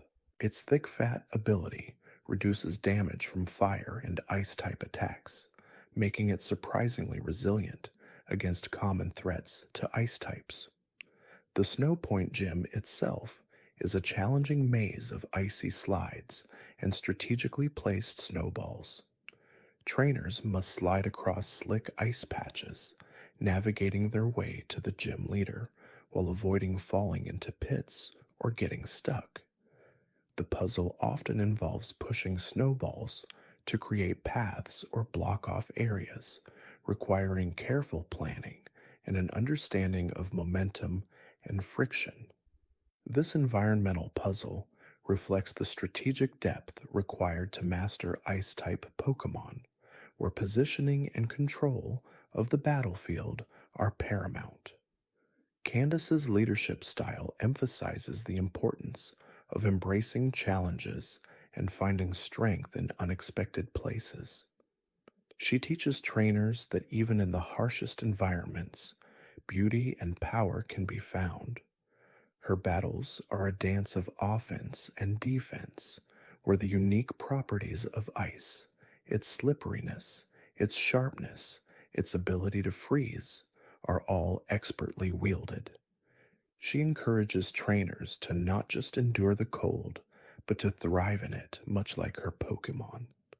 Her passion for ice types is infectious, and she helps trainers see the elegance and strategic depth of a type often overlooked for its numerous weaknesses.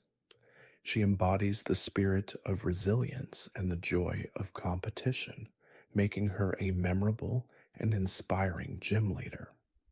After navigating the icy trials of Snow Point City, trainers eventually make their way to the Pokémon League itself, where the Elite Four await.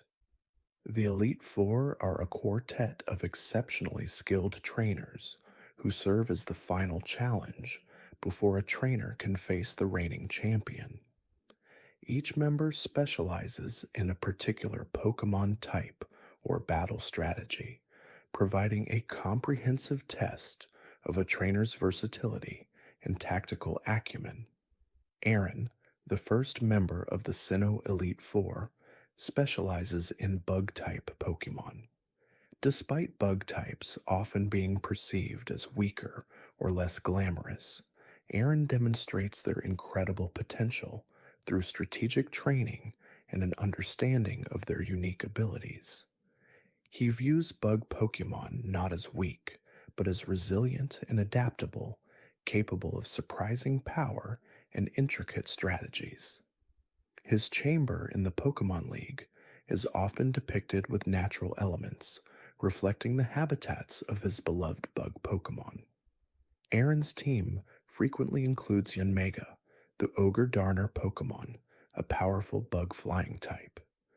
Yanmega boasts high special attack and speed, and its ability Speed Boost increases its speed stat at the end of every turn, making it incredibly fast and difficult to outspeed after a few turns. It often uses powerful Bug Buzz for stab damage and Air Slash, which has a chance to make the opponent flinch. This combination of speed and special power makes Yanmega a formidable early threat. Another core member of Aaron's team is Heracross, the single horn Pokémon, a bug fighting type. Heracross is a physically offensive powerhouse with high attack and a strong move pool. Its abilities, Swarm, which boosts bug-type moves when HP is low, or Guts, which boosts attack when afflicted by a status condition, can turn it into an even more dangerous threat. It commonly uses Close Combat, a devastating fighting-type move, and Megahorn, a powerful bug-type attack, providing excellent coverage against a wide range of types. Vespiquen, the beehive Pokémon, a bug flying type, serves as a more defensive and support-oriented member of Aaron's team. Vespiquen has access to unique moves like Defend Order, which boosts its defense and special defense, and Attack Order, a powerful bug-type attack with an increased critical hit ratio. It can also use Heal Order to restore its HP, making it a resilient and self-sufficient Pokémon. Its pressure ability also drains PP from opposing moves, prolonging battles, and wearing down opponents. Aaron's team also often features Drapion, the scorpion Pokémon, While not a bug type itself, Drapion is a poison dark type that evolves from Skorupi, a bug poison type, and fits Aaron's theme of arthropods and creepy crawlies. Drapion is known for its excellent defenses and its sniper ability, which increases the power of critical hits. It often employs moves like Cross Poison, Ice Fang, or Fire Fang for good coverage, and its immunity to psychic-type moves can be a pleasant surprise for trainers expecting to sweep with a psychic Pokémon. Scizor, the pincer Pokémon, a bug steel type, is a physically imposing member of Aaron's team. Scizor has excellent attack and defense, and its ability, Technician, boosts the power of weaker moves, making attacks like Bullet Punch, a steel-type priority move, incredibly potent. Its bug and steel typing gives it a plethora of resistances, though it also comes with a glaring 4x weakness to fire. Scizor often uses Swords Dance to boost its attack, turning it into a dangerous late-game cleaner. Aaron's strategy often revolves around exploiting the natural strengths of bug types, their speed, their ability to inflict status conditions, and their surprising offensive power. He challenges trainers to overcome preconceptions about Pokemon types and to appreciate the strategic depth that every type, even bug, can offer. His calm and encouraging demeanor, even in defeat, showcases his deep respect for Pokemon and for the journey of a trainer. He reminds trainers that true strength comes not from raw power alone, but from understanding and utilizing the unique characteristics of one's team. Bertha, the second member of the Sinnoh Elite Four, is a wise and experienced trainer who specializes in ground-type Pokemon. Her calm and grandmotherly demeanor belies her immense power and strategic mastery. She embodies the enduring strength and resilience of the earth itself, teaching trainers that a solid foundation and unwavering determination are key to victory. Her chamber in the Pokemon League is often depicted as a cavernous, earthy environment with rock formations and stalagmites, emphasizing the natural beauty and ruggedness of ground types. Her team typically includes Hippowdon, the heavyweight Pokemon, a pure ground type. Hippowdon is known for its immense physical bulk and its ability, Sandstream, which automatically summons a sandstorm upon entering battle.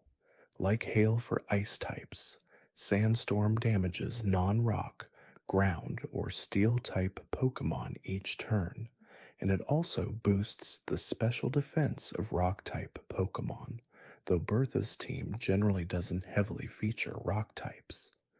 Hippowdon often uses powerful ground-type moves like Earthquake, and can also provide utility with moves like Stealth Rock, which sets up entry hazards that damage opposing Pokemon upon switching in. Gliscor, the Fang Scorpion Pokemon, a ground-flying type, is another formidable member of Bertha's team. Gliscor possesses excellent physical defense and decent attack, along with a useful immunity to electric-type attacks, which many ground types are vulnerable to. Its ability, Poison Heal, restores its HP when poisoned, making it incredibly resilient if holding a toxic orb. It often utilizes moves like Earthquake, Ice Fang for coverage against grass types, and Swords Dance to boost its attack to threatening levels. Its flying typing also grants it immunity to other ground-type moves, which can be useful in mirror matches. Rhyperior, the drill Pokemon, a ground rock type, is a physically imposing force on Bertha's team. Rhyperior boasts exceptionally high attack and defense, making it a powerful wall breaker. Its ability, Solid Rock, reduces the damage taken from super effective attacks, partially mitigating its numerous weaknesses.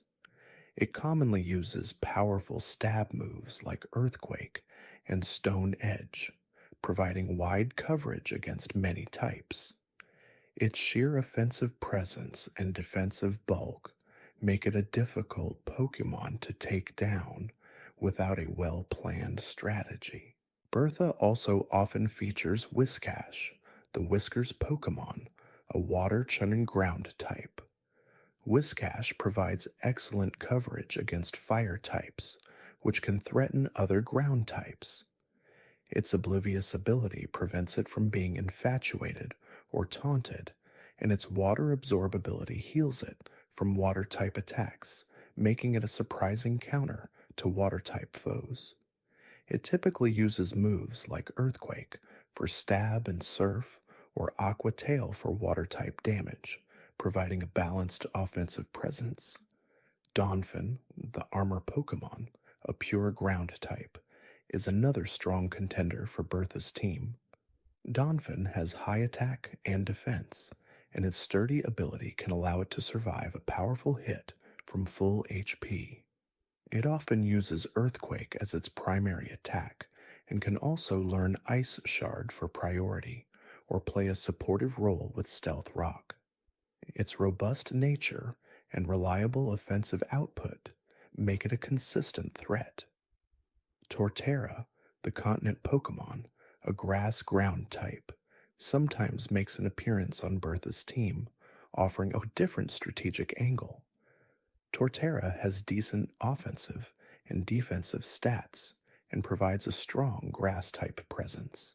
It can use moves like Earthquake and Wood Hammer, and its Overgrow ability boosts its grass type moves when its HP is low. Its grass typing helps it resist water type attacks, which are a major weakness for most ground types. Bertha's strategy is built on overwhelming power and resilience. She uses the Sandstorm to her advantage, wearing down opponents while her ground types remain unaffected or even benefit. Her Pokemon are designed to take hits and dish out powerful retaliatory attacks, embodying the slow, inexorable force of nature. She emphasizes the importance of a strong foundation, both in battle and in life, teaching trainers that patience and raw power, when combined with experience, can overcome almost any obstacle. Her battles are a test of endurance and strategic foresight, challenging trainers to dig deep and find the strength to stand firm against the Earth's might. Her calm demeanor and profound knowledge of ground types make her a truly formidable and respected member of the Elite Four, and a testament to the power that comes from deep understanding and connection with one's chosen Pokemon. She imparts wisdom not just about battling, but about life itself, often offering gentle encouragement even in defeat, seeing every battle as a learning opportunity. Flint, the third member of the Sinnoh Elite Four, is a flamboyant and passionate trainer who specializes in fire-type Pokemon. His vibrant personality and fiery spirit are reflected in his battle style, which is often characterized by aggressive offense and explosive power. Flint is a close friend of the Sinnoh champion, Cynthia, and his energetic presence brings a dynamic flair to the Elite Four challenge. His chamber in the Pokemon League is often depicted with volcanic motifs, flowing lava, and intense heat, creating an atmosphere that perfectly matches his chosen type. Flint's team consistently features Infernape, the flame Pokemon, a fire-fighting type. As one of the Sinnoh starter Pokemon, Infernape is a fan favorite and a powerful offensive force. It boasts high attack and special attack, along with excellent speed, allowing it to function as a mixed attacker. Its ability, Blaze, powers up its fire-type moves when its HP is low. Infernape often uses powerful stab moves like Flare Blitz and Close Combat, providing wide coverage and immense damage output. It can also use moves like Mach Punch for priority or Thunder Punch to surprise water types. Rapidash, the Fire Horse Pokemon, a pure fire type, is another key member of Flint's team. Rapidash is known for its incredible speed and decent attack. Its abilities, Run Away, allowing it to flee wild battles, or Flash Fire, boosting fire-type moves when hit by one, both have their uses. Flint often utilizes Rapidash for its speed, allowing it to outpace many opponents and deliver quick, powerful fire-type attacks like Flare Blitz or Flamethrower. It can also use moves like Mega Horn to hit water, or rock types surprisingly hard. Magmortar, the Blast Pokemon, a pure fire type, is a powerful special attacker on Flint's team. Magmortar has an exceptionally high special attack stat, making its fire-type moves incredibly potent. Its ability, Flame Body, has a chance to burn opponents who make contact, adding another layer of pressure. Flint often equips Magmortar with powerful special attacks like Flamethrower or Fire Blast, and it can also learn Thunderbolt for coverage against water types or Psychic for other utility. Flint often includes Houndoom, the dark Pokemon, a dark fire type, on his team. Houndoom is a fast special attacker with strong stab options. Its abilities, Early Bird, allowing it to wake up quickly from sleep, or Flash Fire, both support its offensive role.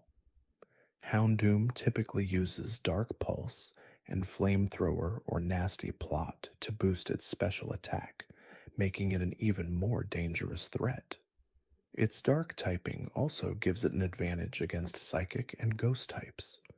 Another strong contender for Flint's team is Arcanine, the legendary Pokemon, a pure fire type. Arcanine is a very versatile Pokemon with balanced stats, allowing it to be used offensively or defensively. Its abilities, Intimidate, which lowers the opponent's attack upon switching in, or Flash Fire, are both incredibly useful. Flint often capitalizes on Arcanine's speed and powerful attacks like Flare Blitz or Extreme Speed, a powerful priority move. Arcanine's well-rounded nature makes it a reliable and formidable presence. Flint's team also sometimes features Steelix, the Steel Snake Pokemon, a steel ground type. While not a fire type, Steelix is often used by Flint to cover his team's weaknesses to rock and water type attacks. Its immense defense and ground typing allow it to tank hits from these threats and retaliate with powerful earthquakes. This strategic inclusion demonstrates Flint's understanding of team composition, even if it means momentarily stepping outside his primary type specialization. Flint's battle style is all about overwhelming offensive pressure and scorching power. He believes in striking hard and fast, using the raw strength of his fire-type Pokemon to incinerate opponents. He embodies the passion and intensity of battle, encouraging trainers to fight with all their heart and leave nothing on the field. His battles are explosive and exhilarating, a true test of a trainer's ability to withstand relentless aggression and find openings for counterattacks.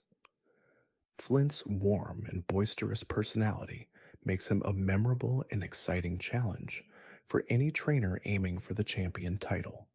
He reminds trainers that battling should be an expression of passion and joy, a vibrant dance of fire and strategy.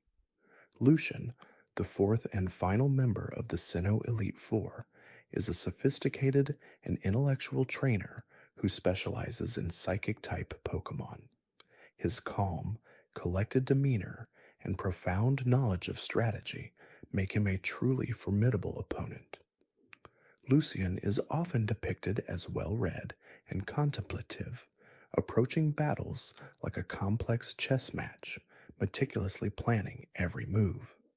His chamber in the Pokemon League is often characterized by ethereal glows, floating objects, and a sense of profound stillness, reflecting the mysterious and cerebral nature of psychic types.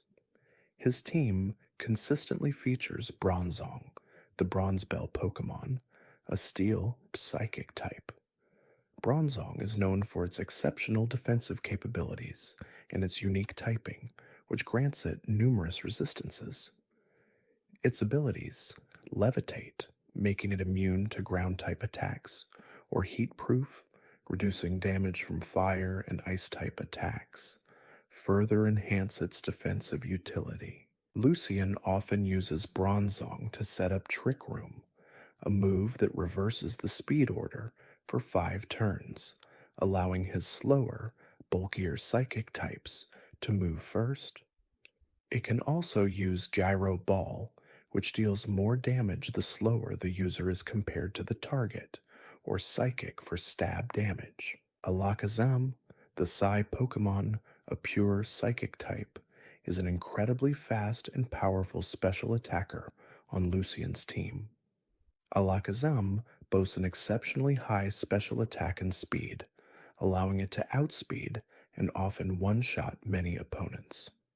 Its abilities synchronize, passing status conditions back to the attacker, or inner focus, preventing flinching, support its aggressive role. Lucian often equips Alakazam with powerful psychic attacks like Psychic or Psyshock, Focus Blast for coverage against dark types, and Shadow Ball for ghost types. Its wide move pool makes it a versatile threat, capable of hitting a broad range of opponents effectively. Mr. Mime, the barrier Pokemon, a psychic fairy type, is another common fixture on Lucian's team. Mr. Mime's unique typing provides excellent defensive utility, resisting fighting types and being immune to dragon types. It often employs moves like Light Screen and Reflect to reduce incoming damage for its team. Its abilities, Soundproof, making it immune to sound-based moves, or Filter, reducing super effective damage, further enhance its durability. Mr. Mime can also use Psychic to deal damage or Dazzling Gleam for Fairy-type Stabe. Gallade, the Blade Pokemon, a Psychic fighting type, represents a significant offensive threat on Lucian's team, offering powerful physical attacks. Gallade possesses high attack and special defense, making it a capable mixed attacker that can withstand special hits. Its ability, Steadfast, boosts its speed when flinched, which can be strategically useful. Gallade's move pool includes Close Combat for powerful fighting-type Stab, Psycho Cut for psychic-type Staby, and Night Slash for coverage. Its dual typing gives it an advantage against common, dark-type threats to psychic teams. Espeon, the Sun Pokemon, a pure psychic type, is a fast special attacker known for its high special attack and speed. Espeon's ability, Synchronize, can punish opponents who inflict status conditions, reflecting them back. Alternatively, its hidden ability, Magic Bounce, is incredibly disruptive, reflecting status moves and entry hazards back at the opponent, making it a strategic nightmare for many trainers. Lucian often uses Espeon with moves like Psychic, Shadow Ball, and Dazzling Gleam, leveraging its speed to strike first and hard. Porygon Z, the virtual Pokemon, a pure normal type, is a surprising yet effective inclusion on Lucian's team, particularly in later iterations. While not a psychic type itself, Porygon Z's incredibly high special attack and adaptability make it a significant threat. Its abilities, Adaptability, boosting stab damage even further, or Download, raising its attack or special attack based on the opponent's lowest defensive stat, can make it an unstoppable force.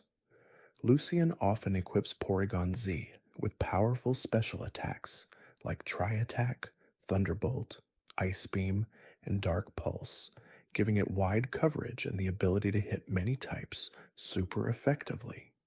Its presence adds an unexpected layer of offensive power to Lucian's otherwise defensively minded psychic team. Lucian's battle strategy revolves around outsmarting his opponents. He employs a patient and methodical approach, often starting with defensive setups like Bronzong's Trick Room or Mr. Mime's screens to control the flow of battle. He carefully analyzes his opponent's team, predicting their moves and exploiting their weaknesses. His psychic types, with their high special attack and speed, then sweep through the weakened or disoriented opposing Pokemon. He encourages trainers to think critically and approach battles with a clear mind, emphasizing that true strength lies not just in raw power, but in intelligent application of strategy. Lucian's battles are a masterclass in tactical Pokemon combat, a mental chess game that challenges trainers to delve deep into their own strategic capabilities. Cynthia, the champion of the Sinnoh region, is widely regarded as one of the most formidable and iconic Pokemon champions in the entire series. Her diverse and powerful team, coupled with her calm and perceptive demeanor, makes her a truly unforgettable challenge. Cynthia does not specialize in a single type, instead opting for a balanced team composed of powerful Pokemon from various types, showcasing her deep understanding of type matchups and battle strategy. Her presence in the Pokemon world is that of an enigmatic and intellectual figure, often found researching ancient legends and ruins, reflecting her multifaceted interests beyond just battling. Her champion chamber is often depicted as grand and awe-inspiring, a fitting stage for the ultimate test in the Sinnoh region. Garchomp, the mock Pokemon, a dragon ground type, is Cynthia's signature and most iconic Pokemon. Garchomp is an incredibly fast and powerful physical attacker, boasting high attack and speed stats. Its dual typing gives it excellent offensive coverage, hitting many types for super effective damage.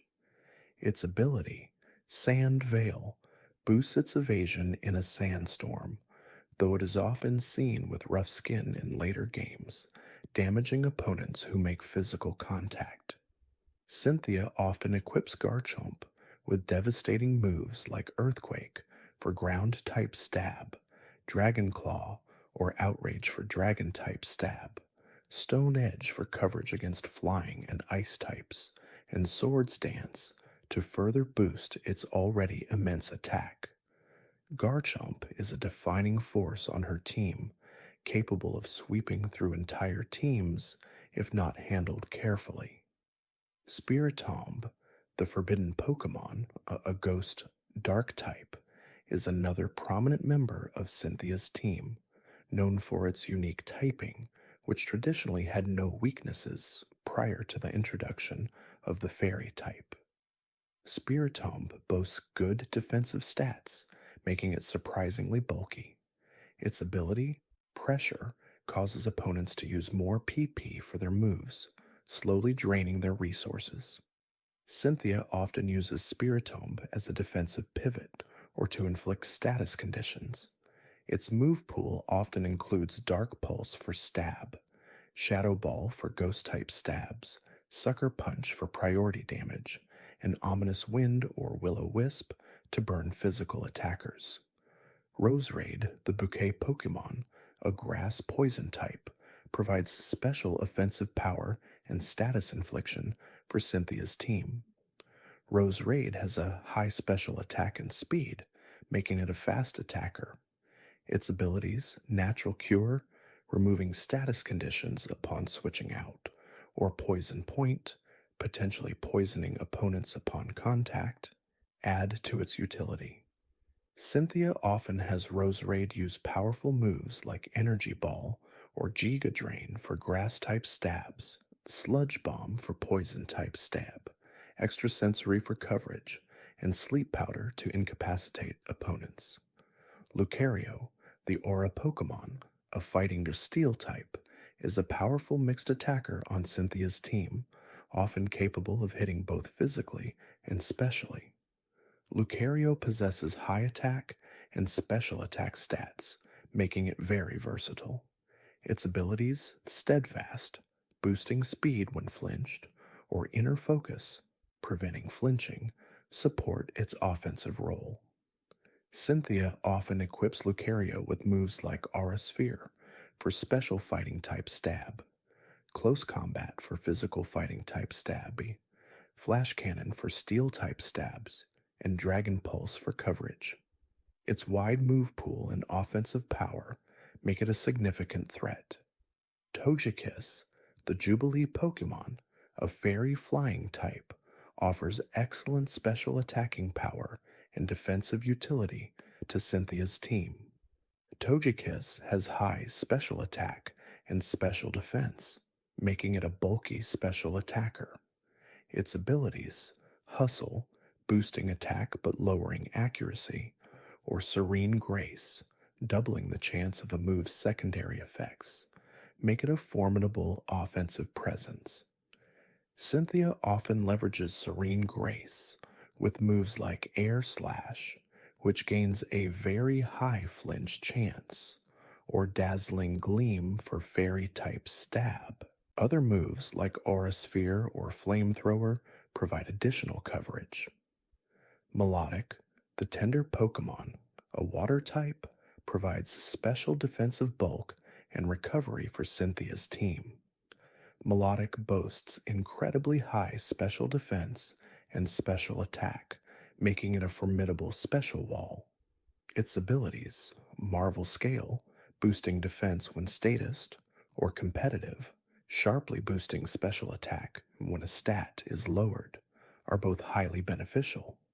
Cynthia often uses Milotic with moves like Surf or Hydro Pump for water-type stab, Ice Beam for coverage against grass types, Dragon Pulse, and Recover to restore its own health, making it very difficult to take down. Cynthia's battle strategy is characterized by its adaptability and overwhelming power. She doesn't rely on a single gimmick or type, but instead uses her diverse team to counter various threats. She skillfully switches between her Pokemon, exploiting type advantages and covering weaknesses. Her battles are intense and require trainers to be at their absolute best, using every ounce of their strategic prowess. She embodies the pinnacle of Pokemon training, showing that true strength comes from a deep bond with one's Pokemon and a comprehensive understanding of battle mechanics.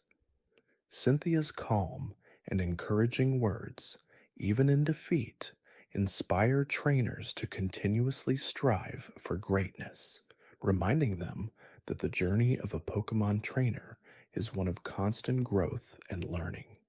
Now, let us turn our attention to the Unova region, a land far removed from the familiar landscapes of previous regions, inspired by bustling urban environments and American culture. The Unova region introduces a new cast of gym leaders, each with their unique personalities and battle styles, reflecting the diverse and vibrant nature of this expansive land. The Unova region was the first to introduce a seasonal cycle where the environment and even certain Pokemon forms would change depending on the time of year, adding another layer of depth to exploration and strategy. Stratton City is the home of the first gym in Unova, unique for having 3 gym leaders, Ceylon, Chili, and Cress, who are brothers and specialize in grass, fire, and water-type Pokemon respectively. Trainers challenge the brother whose type is super effective against their starter Pokemon, a clever way to introduce new players to the concept of type matchups.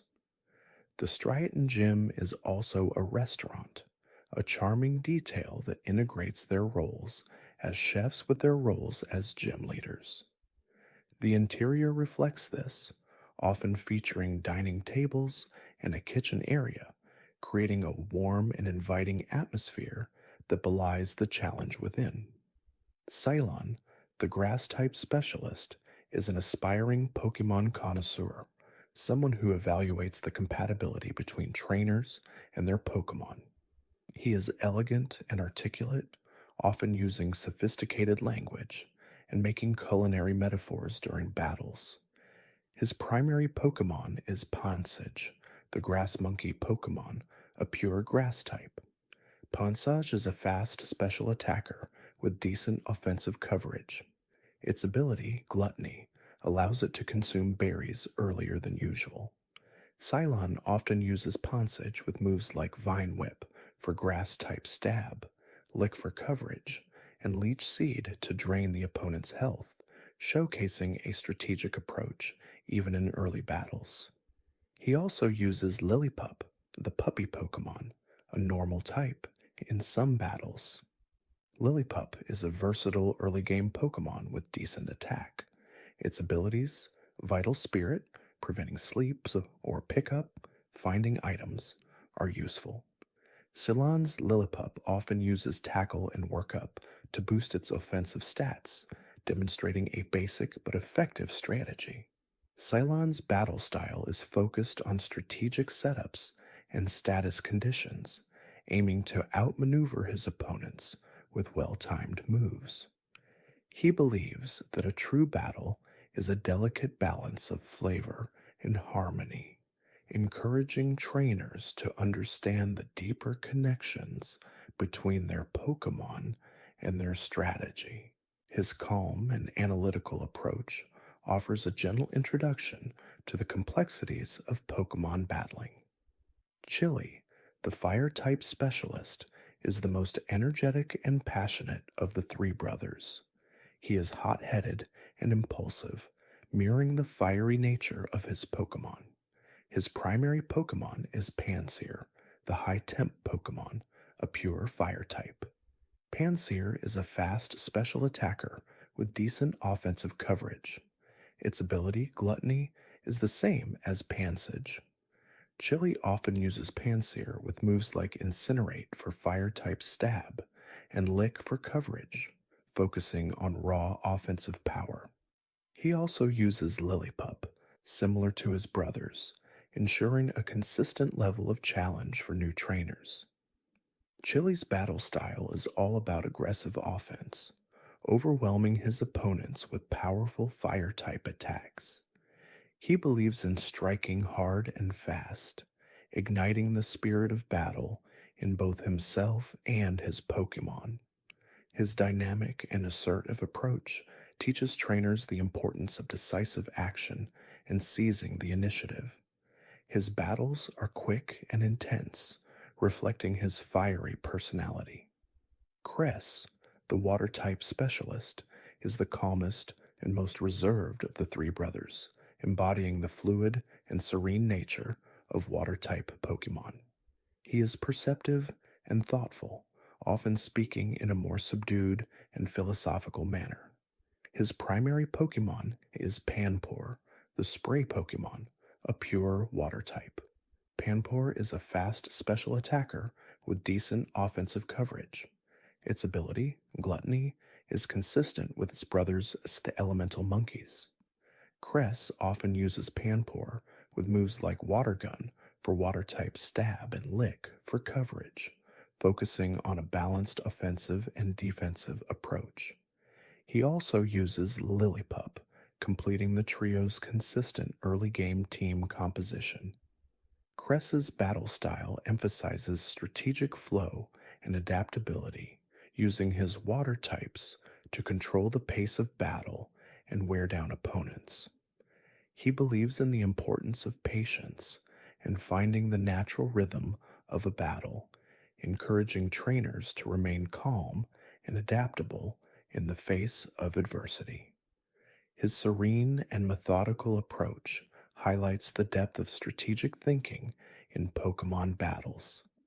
The Striaton Gym, with its 3 distinct leaders, provides a unique and memorable first gym experience, teaching new trainers the fundamental concepts of type matchups and battle strategy in an engaging way. Nakreen City is home to the second gym, led by Lenora, the excavating archaeologist. She specializes in normal type Pokemon and is known for her intellect, strength, and straightforward approach to battles. Lenora is also the director of the Nakreen Museum, a historical institution filled with fascinating artifacts and fossils. Her gym is integrated into the museum, often featuring exhibits that double as puzzles or obstacles trainers must navigate. This blend of history and battle reflects her personality, combining scholarly pursuits with a robust fighting spirit. The normal type, while seemingly simple, is deceptively challenging as it has only one weakness, fighting type, but no resistances beyond ghost type immunity, forcing trainers to rely on raw power and careful strategy. Watchog, the lookout Pokemon, a pure normal type, is one of Lenora's signature Pokemon.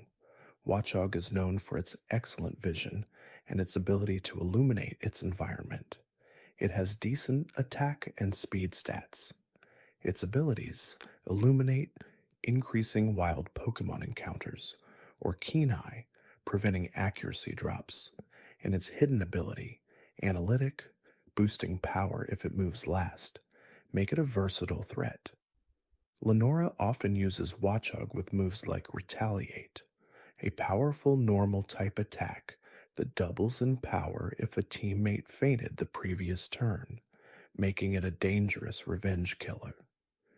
She also uses Crunch for coverage and hypnosis to put opponents to sleep, demonstrating her strategic use of status conditions and powerful offensive moves.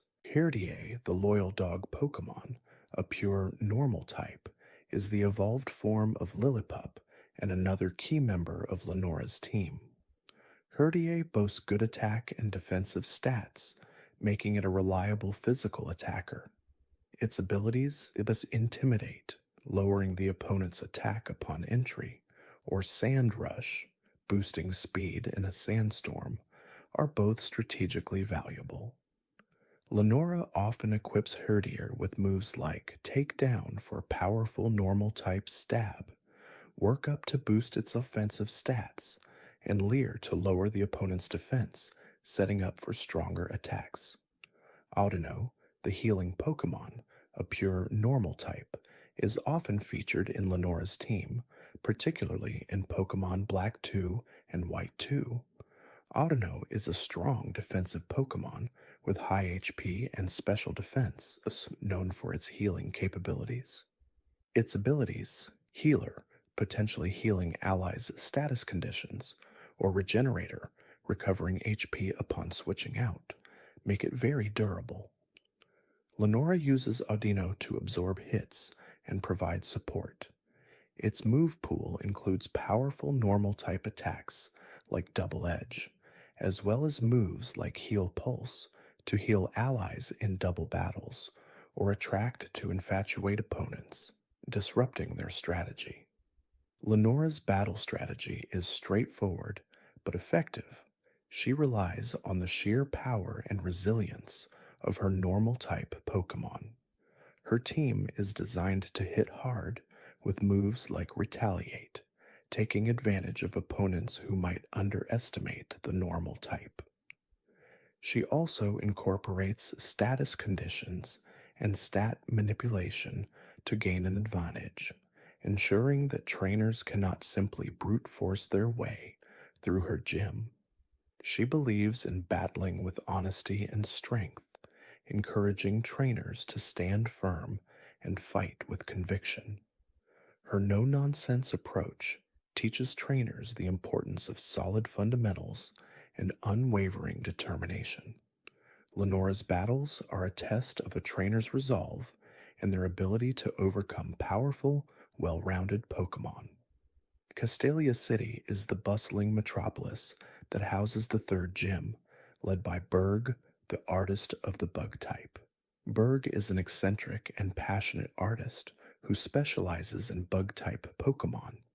His gym is a vibrant and artistic space, often filled with cocoons, webs, and various art installations, reflecting his creative spirit and his deep connection to the beauty of bug-type Pokémon.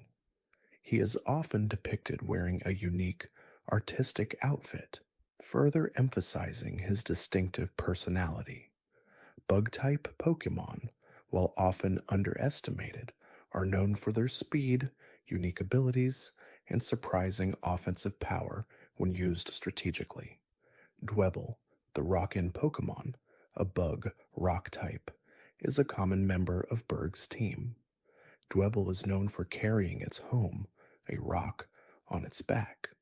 It has decent attack and defense stats. Its abilities, sturdy, preventing one-hit KOs at full HP, or shell armor, preventing critical hits, enhance its durability. Burr often uses Dwebble with moves like Rock Blast for stab, Bug Bite for bug-type stab, and Stealth Rock to set up entry hazards, damaging opponents who switch in. Levani, the nurturing Pokémon, a bug grass type, is Berg's signature Pokémon and often his ace. Levani is a fast physical attacker with good offensive presence. Its abilities, Swarm, boosting bug-type moves at low HP, or Chlorophyll, boosting speed in harsh sunlight, add to its versatility. Burr often equips Levani with powerful moves like Razor Leaf for grass-type stab, Struggle Bug for bug-type stab, and Slash for coverage. It can also use Cut, demonstrating its dual typing. Whirlipede, the Curlipede Pokémon, a bug poison type, is another key member of Berg's team. Whirlipede is a fast and defensive Pokémon, known for its ability to roll at high speeds. Its abilities, Poison Point, potentially poisoning opponents upon contact, or Swarm, are both useful. Berg often uses Whirlipede with moves like Bug Bite for bug-type stab, Poison Tail for poison-type stabs, and Protect to scout opponents' moves or stall for turns. Kirlia, the Feeling Pokémon, a psychic fairy type, is a surprising inclusion in some of Berg's teams, though it is not a bug type. Kirlia is known for its ability to sense emotions. It has decent special attack and special defense. Its abilities, Synchronize or Trace, copying the opponent's ability, can be strategically useful. Berg's Kirlia often uses Psychic for stab and Magical Leaf, providing coverage against fighting types, which are super effective against bug types. This demonstrates Berg's strategic thinking in covering his team's weaknesses.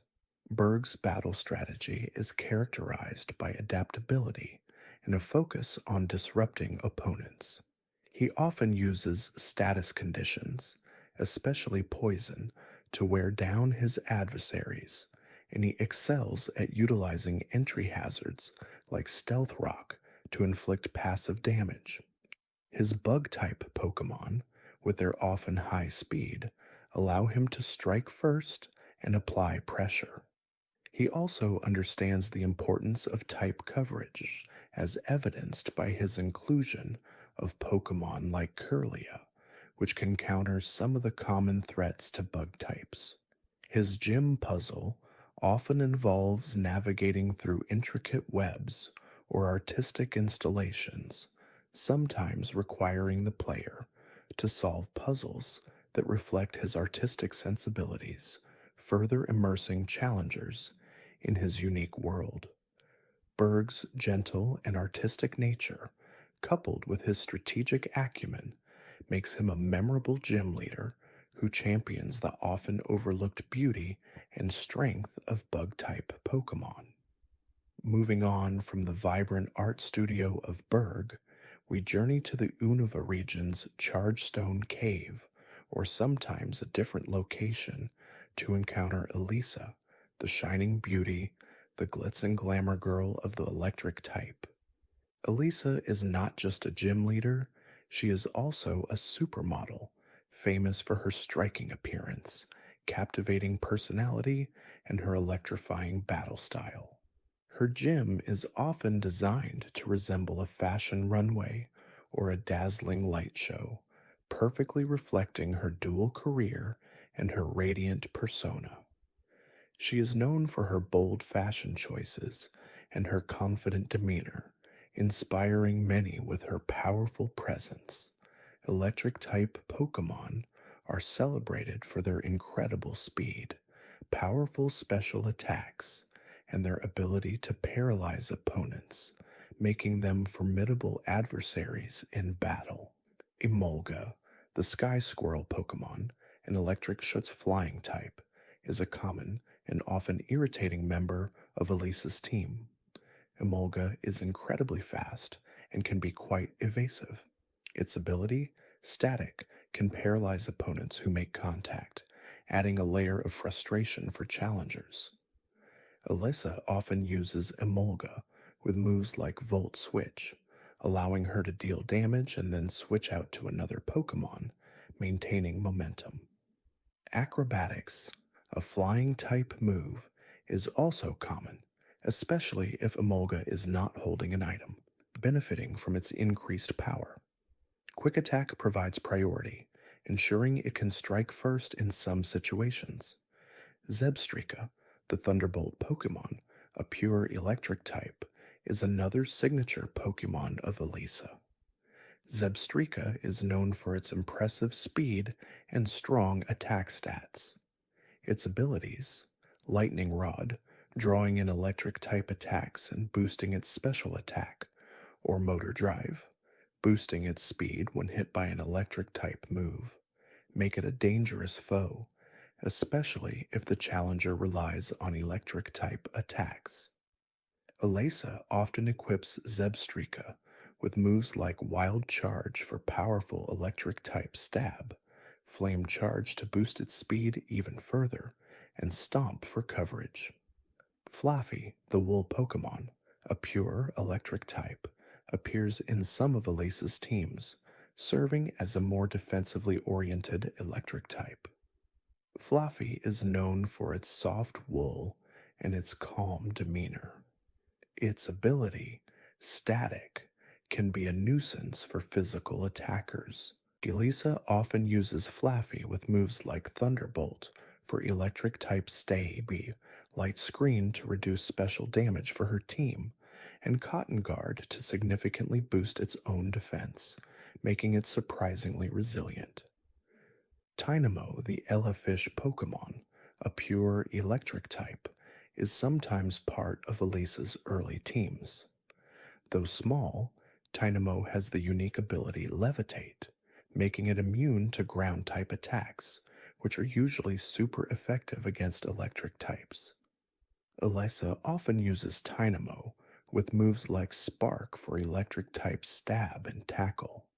Its presence highlights Elisa's understanding of strategic immunities. Elisa's battle strategy revolves around speed and disruption.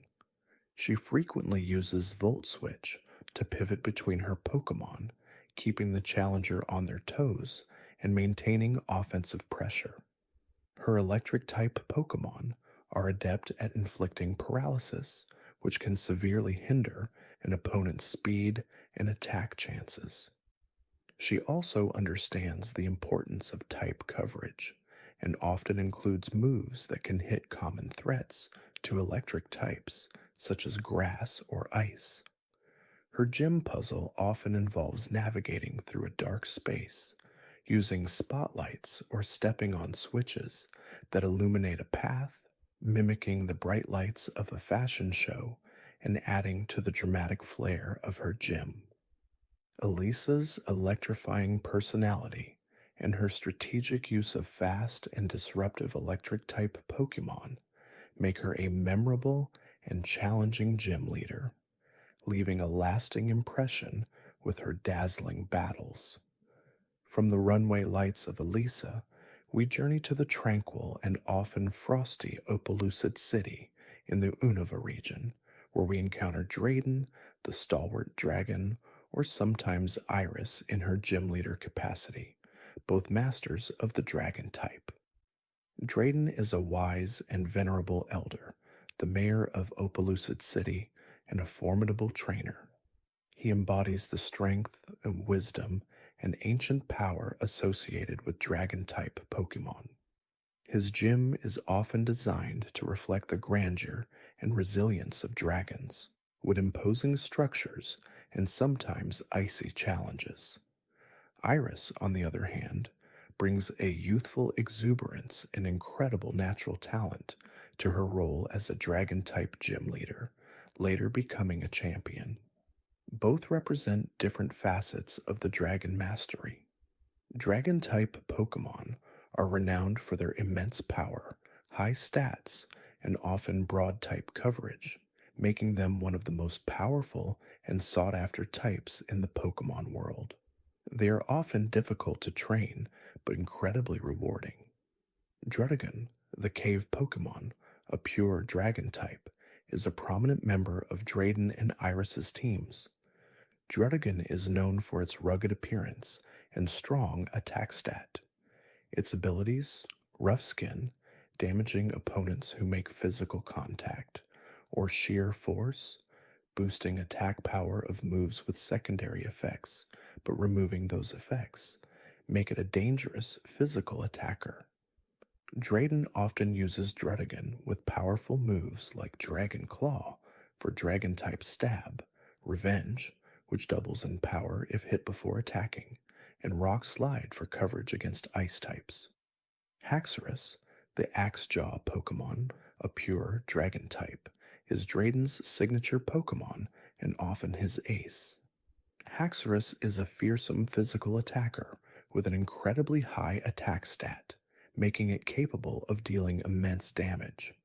Its abilities, Rivalry, boosting attack against Pokémon of the same gender, or Mold Breaker, ignoring abilities that would prevent moves from working, enhance its offensive presence. Drayden often equips Haxorus with devastating moves like Dragon Claw for Dragon-type stab, Earthquake for powerful coverage against Steel and Rock types, and Superpower, a fighting-type move that also offers broad coverage. Outrage, a powerful but confusing Dragon-type move, is also a common choice. Fracture, the Axe Jaw Pokémon, a pure Dragon type, is an earlier evolution of Haxorus and is seen in some of their teams. Fracture is a strong physical attacker for its stage. Its abilities are the same as Haxorus. Drayden often uses Fracture with moves like Dragon Claw and Dual Chop for Dragon-type stab, and Assurance for coverage. Altaria, the Humming Pokémon, a dragon flying type, is a graceful and surprisingly powerful Pokémon that Iris sometimes uses. Altaria is known for its fluffy wings and good special defense. Its ability, Natural Cure, allows it to heal status conditions upon switching out. Iris often uses Altaria with moves like Dragon Pulse for Dragon-type stab, Aerial Ace for Flying-type stab, and Cotton Guard to significantly boost its defense, turning it into a bulky threat.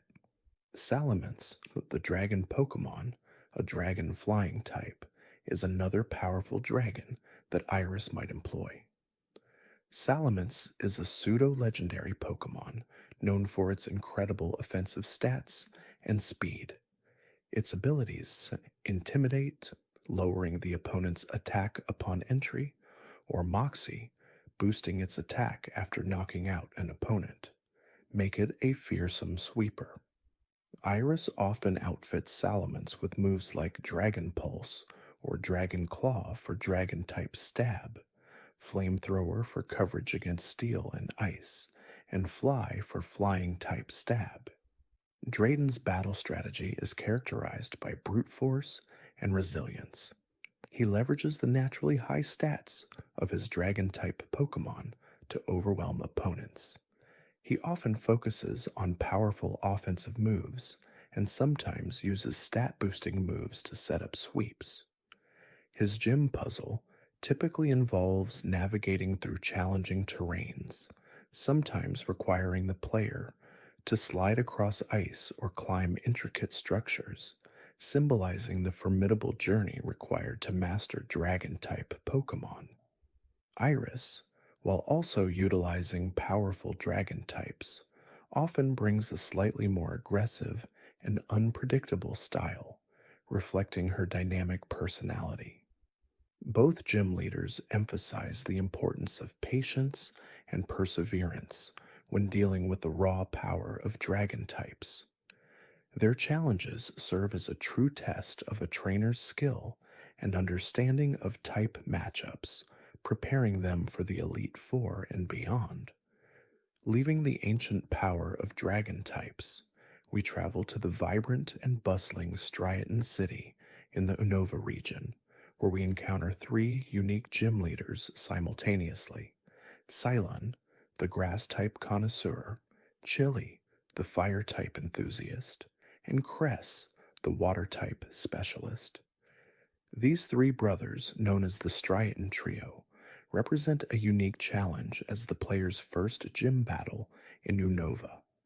The gym leader faced depends on the starter Pokemon chosen by the player, ensuring a type disadvantage for the challenger to overcome. Their gym is designed as a cafe, reflecting their shared profession as restaurant connoisseurs, and their battles often involve a taste test of their Pokemon's abilities.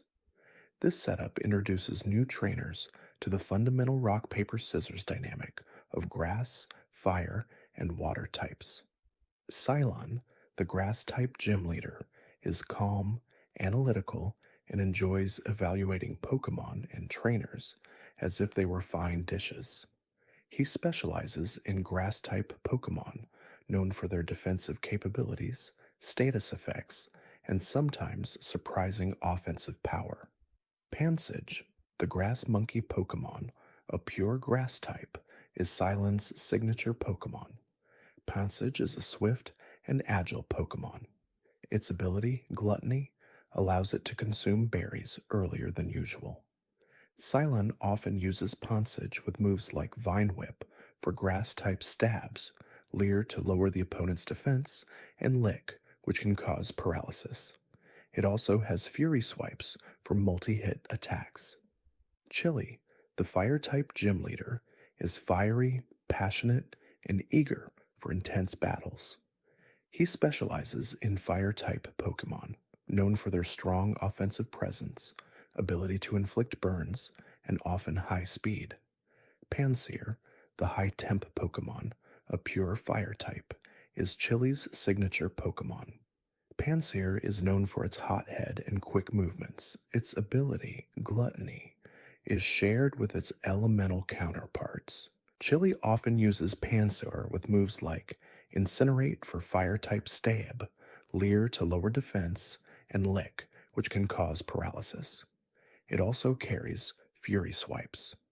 Cress, the water-type gym leader, is cool, collected, and analytical, much like Cylon, but with a focus on strategic defenses and swift attacks. He specializes in water-type Pokemon, known for their balanced stats, wide move pools, and ability to recover. Panpour, the spray Pokemon, a pure water type, is Cress's signature Pokemon. Panpour is known for its calm demeanor and ability to shoot water. Its ability, Gluttony, is consistent across the trio. Cress often uses Panpour with moves like Water Gun for water-type stab, Leer to lower defense, and Lick for potential paralysis. It also has Fury Swipes. Their shared battle strategy, despite their differing types, often involves a basic introduction to type matchups and status conditions. They primarily use their elemental monkeys to showcase the strengths and weaknesses of their respective types.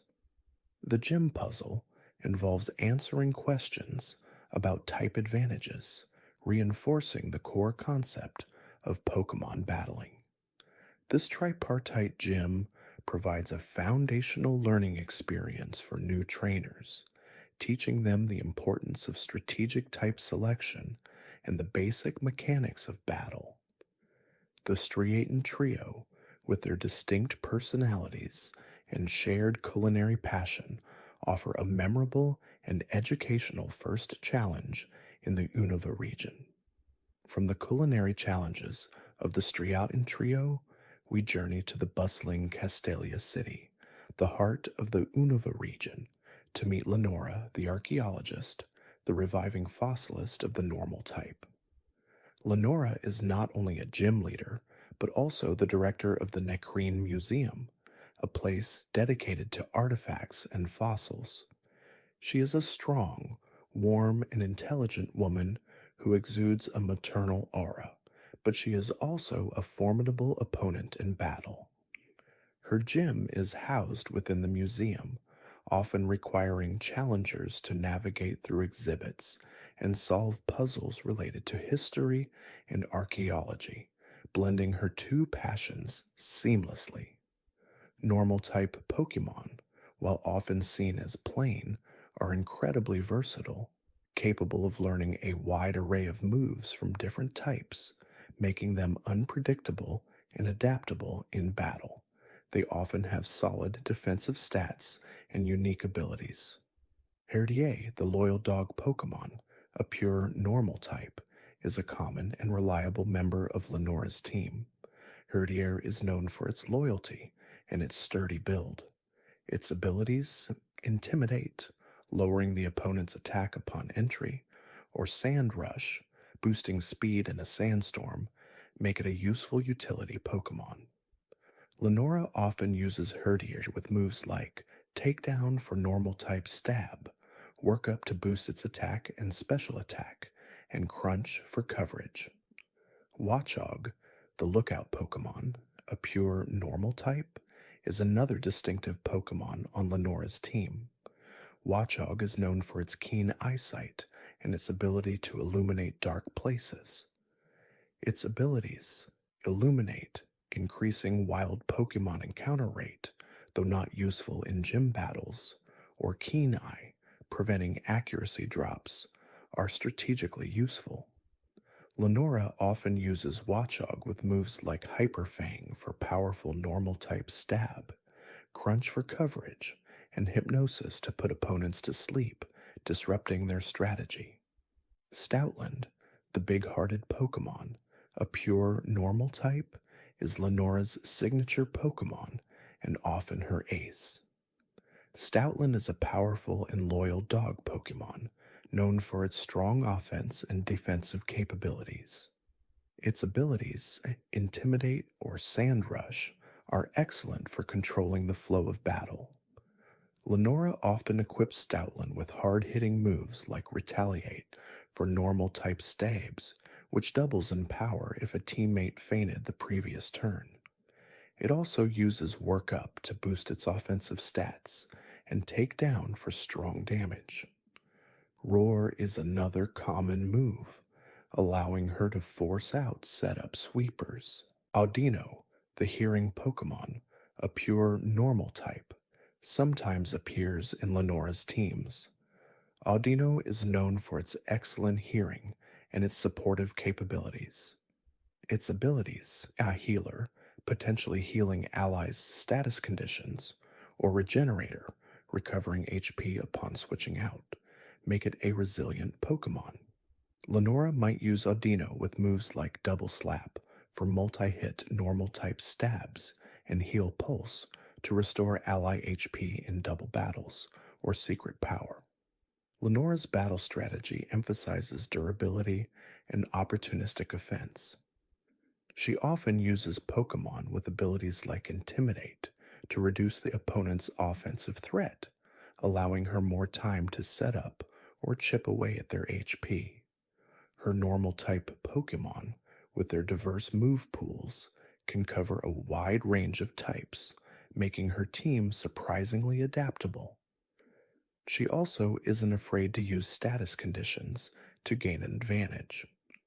Her gym puzzle often involves navigating through dark areas or solving historical riddles, reflecting her archaeological expertise. Lenora's warm but firm demeanor, combined with her strategic use of versatile normal type Pokemon, makes for a challenging and educational gym battle, teaching trainers the importance of adaptability and resilience. From the historical depths of Lenora's museum, we journey to the vibrant and musical Nimbasa City in the Unova region, where we encounter Berg's counterpart in some games, who is instead Clay, the master of the ground type. Clay is a gruff but kind-hearted prospector and the mayor of Driftvale City. He is a pragmatic and hard-working man, deeply connected to the earth and the treasures it holds. His gym is often designed as a mine, complete with mine carts and intricate tunnels, reflecting his profession and his down-to-earth personality. Ground-type Pokemon are renowned for their high attack and defense stats, their immunity to electric-type attacks, and their devastating power against fire, electric, poison, rock, and steel types. They are essential for any well-rounded team. Krokorok, the desert croc Pokemon, a ground dark type, is a common and formidable member of Clay's team. Krokorok is known for its aggressive nature and powerful jaws.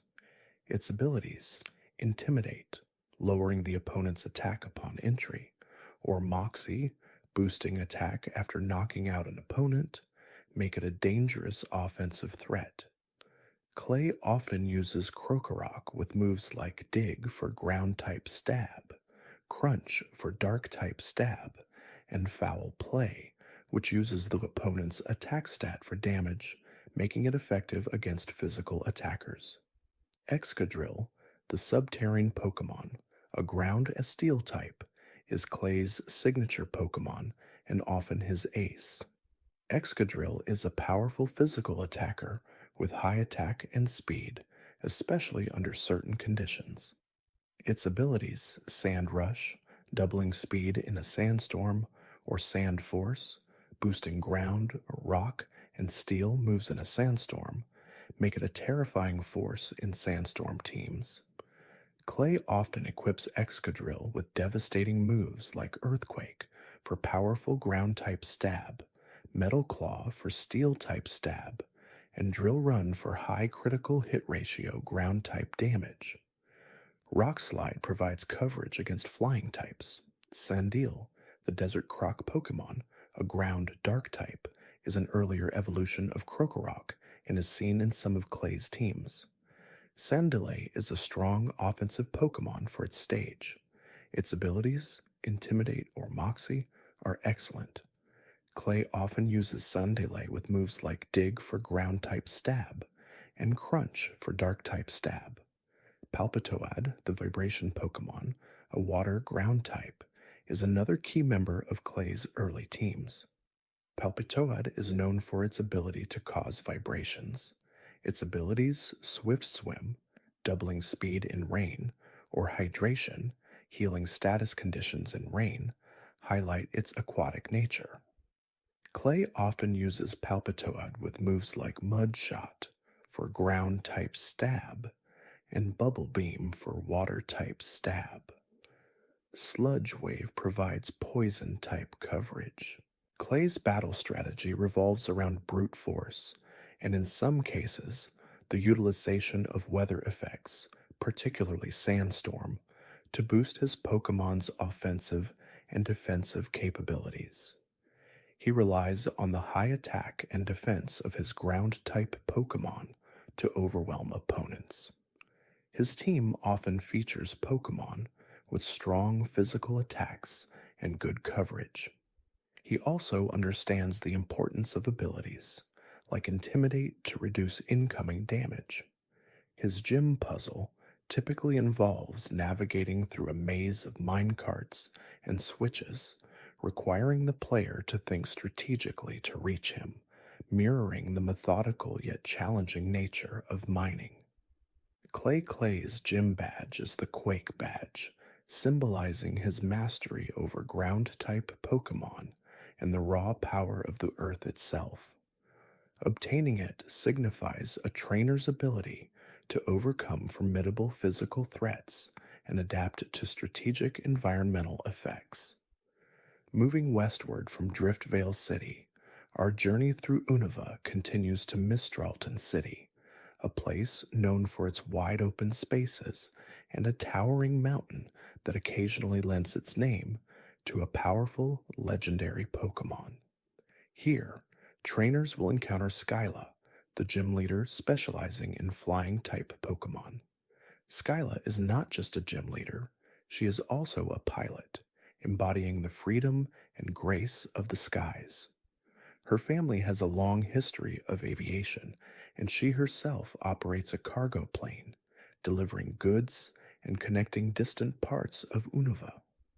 This connection to flight is deeply woven into her identity and her battle style. Skyla is known for her energetic and somewhat whimsical personality. She often talks about the joy of flying and the exhilaration of battling in the skies. However, beneath her cheerful exterior is a shrewd strategist who understands the nuances of aerial combat. Her gym reflects her profession, often featuring powerful wind currents that challenge trainers' navigation or cannons that launch trainers across the room, mimicking the sensation of flight. These puzzles are designed to disorient and test a trainer's ability to adapt to unpredictable environments, much like a pilot must adapt to changing weather conditions. Her team naturally consists of powerful flying-type Pokémon, known for their speed and ability to strike from above. Flying-type Pokémon are primarily weak to electric, ice, and rock-type moves. They are resistant to grass, ear fighting, and bug-type moves, and immune to ground-type attacks, a fact that Clay, our previous gym leader, would surely lament. Skyla often utilizes Pokémon that can capitalize on their speed to outmaneuver opponents or deliver swift, impactful attacks. Swanna, the white-bird Pokémon, a water flying type, is often Skyla's signature Pokémon and her ace. Swanna is known for its elegant appearance and powerful water-based attacks, combined with its aerial prowess. Its abilities, Keen Eye, preventing accuracy reduction, or Big Pecs, preventing defense reduction, allow it to maintain its offensive presence. Skyla often uses Swanna with moves like Aerial Ace for flying-type stab, which never misses, making it reliable.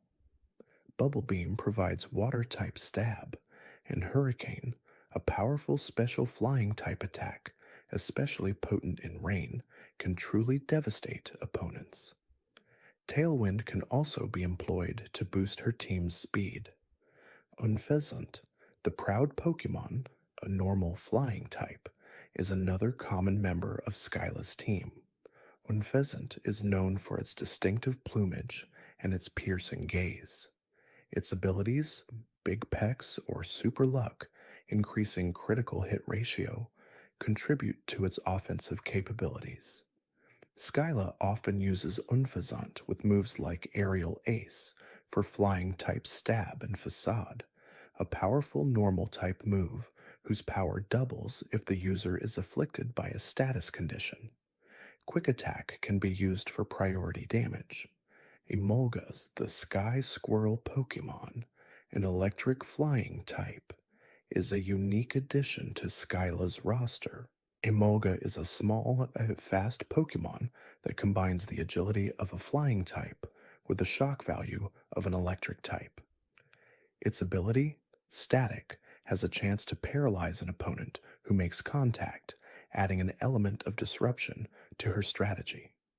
Skyla often uses Emolga with moves like Acrobatics, a powerful flying type move that doubles in power if the user is not holding an item, making it a dangerous threat. Electro Ball is a powerful electric type attack that deals more damage the faster Emolga is compared to the target. Volt Switch allows Emolga to attack and then switch out, maintaining momentum. Swoobat, the courting Pokemon, a psychic shooter flying type, is another interesting choice for Skyla. Swoobat is known for its supersonic waves and its affectionate nature. Its abilities, unaware, ignoring opponents' stat changes, or Klutz, preventing the use of held items, offer different strategic possibilities. Skyla might use Swoobat with moves like Air Slash for flying type stabs, Confusion for psychic type stabs, and Attract to infatuate opposing Pokemon, potentially causing them to skip turns. Skyla's battle strategy emphasizes speed and evasiveness. She often relies on her Pokemon's natural speed to outpace opponents and deliver swift strikes. Her flying types can also exploit their natural immunity to ground-type attacks, making them particularly effective against ground-type specialists like Clay. She may employ moves that boost her Pokemon's speed or lower the opponent's accuracy, further enhancing her aerial advantage. Her gym puzzle often involves navigating powerful wind currents, challenging trainers to think about movement and positioning. Skyla's gym badge is the Jet Badge, a symbol of her mastery over the skies and the high-flying prowess of her flying-type Pokemon. Earning this badge signifies a trainer's ability to contend with fast, evasive opponents and to adapt to dynamic battle conditions. From the airy heights of Mistralton City, we descend slightly to Opelucid City, a place where tradition meets modernity, reflected in its two distinct gym leaders depending on the game version. In Pokemon Black, the gym leader is Drayden, a stern and wise elder. In Pokemon White, the gym leader is Iris, a young spirited girl who later becomes the champion of Unova. Both specialize in dragon-type Pokemon, but their approaches and teams differ, offering varied challenges to trainers. Let's first delve into Drayden's gym, as he is typically presented as the more traditional and established leader. Drayden, the Elder of Dragons, is the mayor of Opelucid City and a formidable dragon-type specialist. His appearance, with his long white beard and imposing stature, conveys wisdom and strength. He is deeply connected to the history and traditions of Opelucid City, which has a strong bond with dragon-type Pokemon. He is often seen as a guardian of ancient knowledge and a protector of the balance between humans and nature. His gym reflects this reverence for ancient power, often featuring intricate puzzles involving statues or pathways that light up, symbolizing the flow of power through dragon types. These puzzles test a trainer's observation and memory, requiring them to follow a specific path or activate certain elements in sequence. Dragon-type Pokemon are known for their immense power, resilience, and often their majestic appearance. They are weak to Ice-type and other Dragon-type moves, and in later generations, Fairy-type moves became their bane. They are resistant to Fire, Water, Electric, and Grass-type moves, making them incredibly versatile and difficult to defeat without the proper counters. Drayden's team often showcases the raw power and defensive capabilities of these mythical creatures. Haxorus, the Axe-Jaw Pokemon, a pure dragon type, is Drayden's signature Pokemon and often his ace. Haxorus is a powerful physical attacker with incredibly high attack. Its abilities: Rivalry, boosting power against Pokemon of the same gender, or Mold Breaker, ignoring abilities that would otherwise hinder attacks, like Sturdy or Levitate, make it a dangerous offensive threat. Drayden often uses Haxorus, with moves like Dragon Claw for powerful Dragon-type stab, Earthquake for coverage against Steel and Rock types, and Outrage, a devastating Dragon-type move that locks the user into attacking for a few turns but unleashes immense power. Dual Chop provides multi-hit Dragon-type damage. Druddigon, the cave Pokemon, a pure Dragon-type, is another common member of Drayden's team. Druddigon is known for its rough, craggy skin and its powerful physical attacks. Its abilities: Rough Skin, damaging opponents who make physical contact, or Sheer Force, boosting move power at the cost of secondary effects, contribute to its offensive and defensive presence. Drayden often uses Druddigon with moves like Dragon Tail, which deals damage and forces the opponent to switch, disrupting their strategy. Revenge is a fighting-type move that doubles in power if the user has taken damage that turn. Crunch provides Dark-type coverage. Fracture, the Axe-Jaw Pokemon, a pure Dragon-type, is an earlier evolution of Haxorus and is seen in some of Drayden's teams. Fracture is a strong offensive Pokemon for its stage. Its abilities, Rivalry or Mold Breaker, are excellent. Drayden often uses Fracture with moves like Dragon Claw for Dragon-type stabs and Slash for high critical hit ratio, normal-type damage. Flygon, the Mystic Pokemon, a ground Dragon-type, is also a potential member of Drayden's roster, particularly in later challenges. Flygon is known for its elegant design and its ability to create sandstorms with its wings. Its abilities, Levitate, grants it immunity to ground-type moves, which is a significant advantage. Drayden might use Flygon with moves like Dragon Claw for Dragon-type stab, Earthquake for ground-type stabs, and U-turn for bug-type damage, and switching out, maintaining momentum. Drayden's battle strategy emphasizes brute force and the inherent power of Dragon-type Pokemon.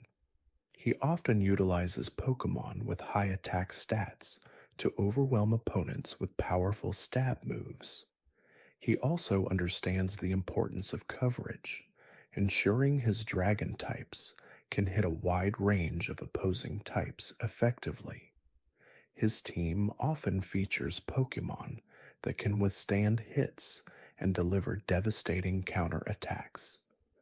His gym puzzle typically involves navigating through a maze of glowing dragon statues, requiring trainers to activate them in a specific order to reveal the path forward. Drayden's gym badge is the Legend Badge, symbolizing his deep understanding and mastery of the legendary power of Dragon-type Pokemon. Obtaining it signifies a trainer's ability to contend with truly powerful and ancient forces. Now let's consider Iris, the young gym leader of Opelucid City in Pokemon White. Iris presents a different kind of challenge. Despite specializing in the same dragon type, she is energetic, cheerful, and initially a somewhat naive trainer who learns and grows throughout her journey to become the Unova champion. Her gym, while still featuring dragon-type themes, might feel a bit brighter and more dynamic than Drayden's, perhaps reflecting her youthful exuberance. The puzzles might involve more direct challenges or movements rather than purely intellectual ones. Iris's approach to battling, while still relying on the inherent power of dragon types, might be slightly more aggressive or unpredictable due to her younger age and developing style. She often expresses her love for nature and her bond with her Pokemon, which translates into a passionate and driven battle style. Her team will still consist of formidable dragon-type Pokémon, sharing many characteristics with Drayden's, but perhaps with some differences in movesets or specific Pokémon choices that reflect her evolving understanding of battle. Haxorus, the Axe-Jaw Pokémon, a pure dragon type, is also Iris's signature Pokémon and her ace. Just like Drayden, Iris relies on Haxorus's immense physical attack. Its abilities, Rivalry or Mold Breaker, are equally effective in her hands. Iris often uses Haxorus with moves like Dragon Claw for powerful dragon-type stab, Earthquake for coverage, and Outrage for devastating damage. X-Scissor can provide bug-type coverage. Druddigon, the cave Pokémon, a pure dragon type, is another strong choice for Iris. Its abilities, Rough Skin or Sheer Force, contribute to its robust offensive presence. Iris might use Druddigon with moves like Dragon Tail to force switches, Revenge for increased power after taking damage, and Rock Slide for coverage against flying and ice types. Lapras, the transport Pokémon, a water-gel ice type, is a surprising but effective addition to Iris's team, particularly in Pokémon White 2, where she becomes champion. While not a dragon type, Lapras's defensive capabilities and access to Ice Beam make it a valuable asset against opposing dragon types. Its abilities, Water Absorb, healing from water-type attacks, or Shell Armor, preventing critical hits, enhance its bulk. Iris might use Lapras with moves like Ice Beam to hit dragon types super effectively, Surf for water-type stab, and Thunderbolt for electric-type coverage. This shows a broader strategic understanding than just pure type specialization. Archeops, the first bird Pokémon, a rock flying type, is another unique Pokémon that Iris might employ, especially in the Champion Challenge. While not a dragon type, Archeops boasts incredibly high attack and speed. Its ability, Defeatist, halves its attack and special attack when its HP falls below half, which is a significant drawback. However, if used carefully, Archeops can deliver powerful hits before taking too much damage. Iris might use Archeops with moves like Acrobatics for flying-type stab, especially if holding no item, Rock Slide for rock-type stab, and Earthquake for ground-type coverage. Salamence, the dragon Pokémon, a dragon flying type, is another powerful dragon type that Iris might utilize, especially as champion. Salamence is known for its high attack and special attack, making it a versatile offensive threat. Its ability, Intimidate, lowers the opponent's attack upon entry, providing valuable support. Iris could use Salamence with moves like Dragon Claw for dragon-type stab, Fly for flying-type stab, and Flamethrower for fire-type coverage against steel and ice types. Iris's battle strategy as a gym leader, while still focused on dragon types, might be more about overwhelming offense and less about pure defensive play compared to Drayden. She embraces the sheer power of her Pokémon and aims to defeat opponents swiftly. As she grows and eventually becomes champion, her strategy evolves to include more diverse type coverage and tactical maneuvers, such as using Lapras to counter other dragon types. Her gym puzzle might involve navigating through a dynamic path, symbolizing the unpredictable yet powerful nature of dragons. Iris's gym badge is also the Legend badge, reflecting her command over the formidable dragon-type Pokémon. Her journey to earning and defending this badge, and eventually becoming champion, speaks to her growth as a trainer and her deep connection to her Pokémon. Continuing our journey through Unova, we arrive at Humalau City, a vibrant coastal town known for its beautiful beaches and coral reefs. Here, trainers will encounter Marlin, the eighth and final gym leader of the Unova region in Pokemon Black 2 and White 2. Marlin is a water type specialist, but his personality and battle style are as fluid and free spirited as the ocean itself. Marlin is known for his laid back, carefree demeanor. He is often seen shirtless, wearing a lei, and has a deep connection to the sea. He speaks in a relaxed, almost philosophical manner, often talking about the flow of battle and the beauty of nature. Despite his easygoing attitude, he is a highly skilled trainer and a formidable opponent. His gym reflects his connection to the ocean, often featuring underwater pathways or platforms that float on water, requiring trainers to navigate through the aquatic environment to reach him.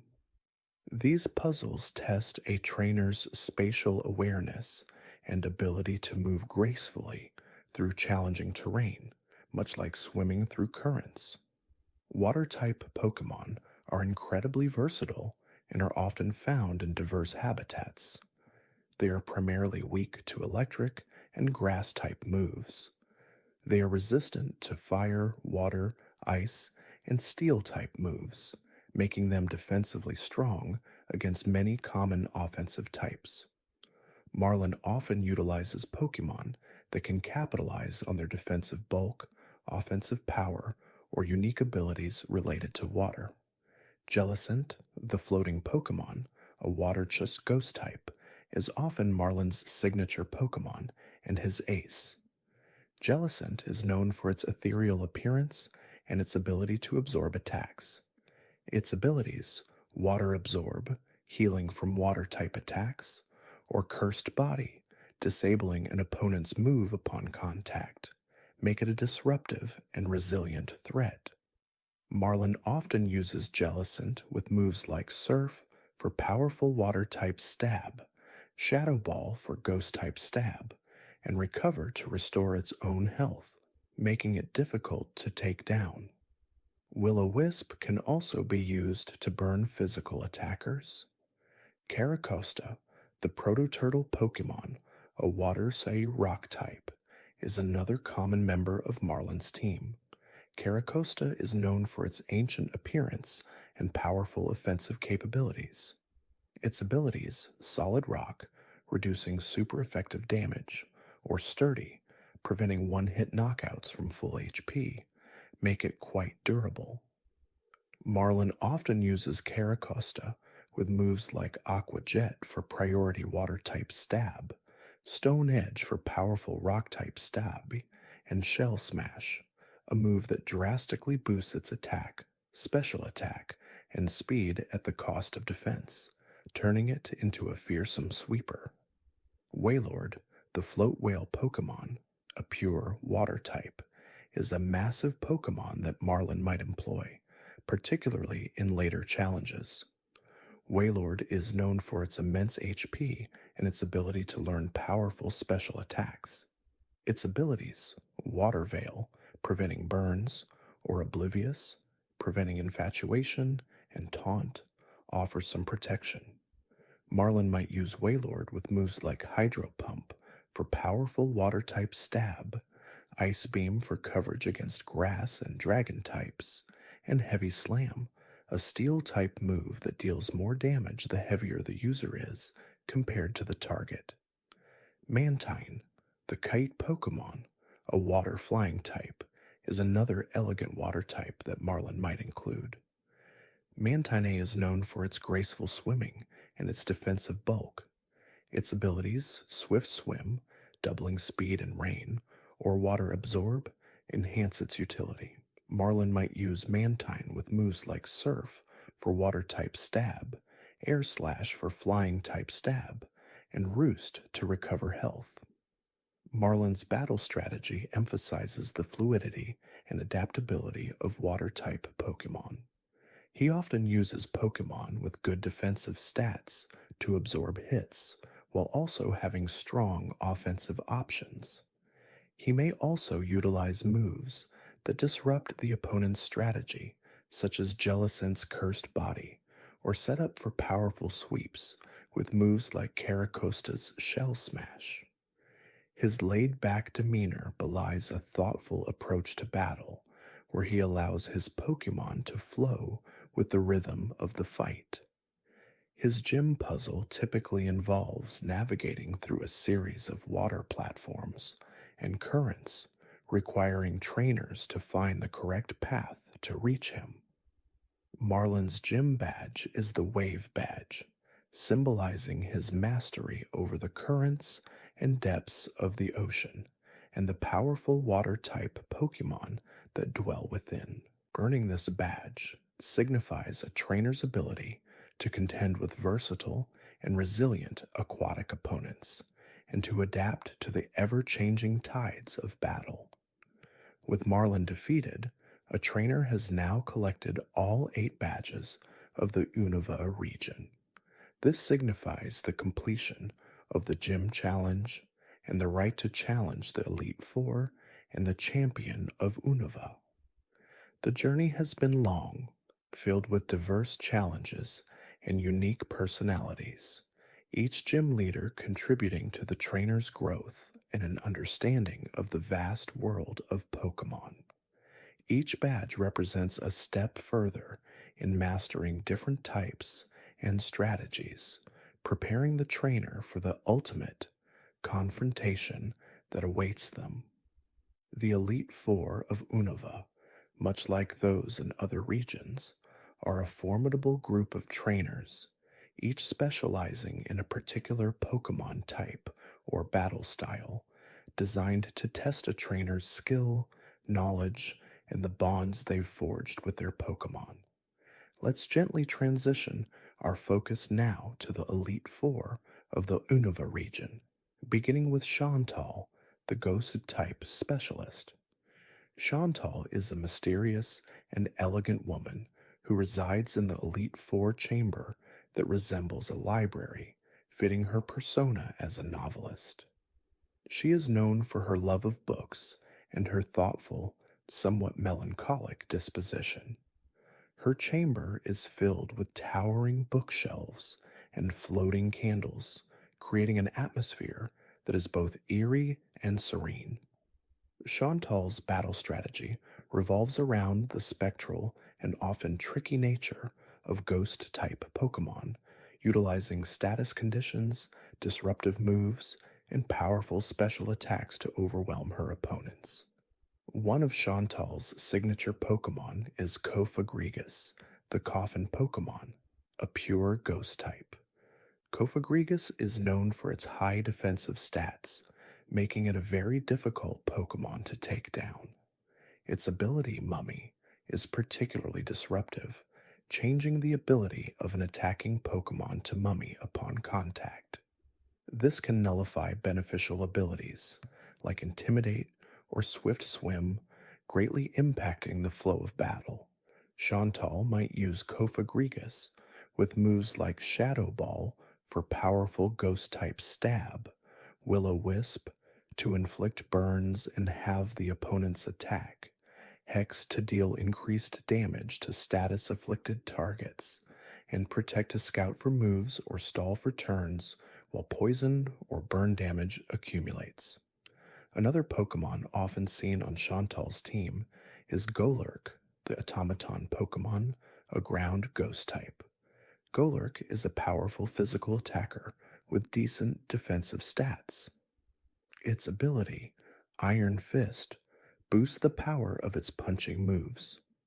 Chantal might employ Golurk with moves such as Earthquake for ground-type stab, Phantom Force for ghost-type stab that allows it to disappear for one turn, avoiding attacks, Dynamic Punch for a powerful but inaccurate fighting-type move that confuses the target, and Stone Edge for coverage against flying and ice types.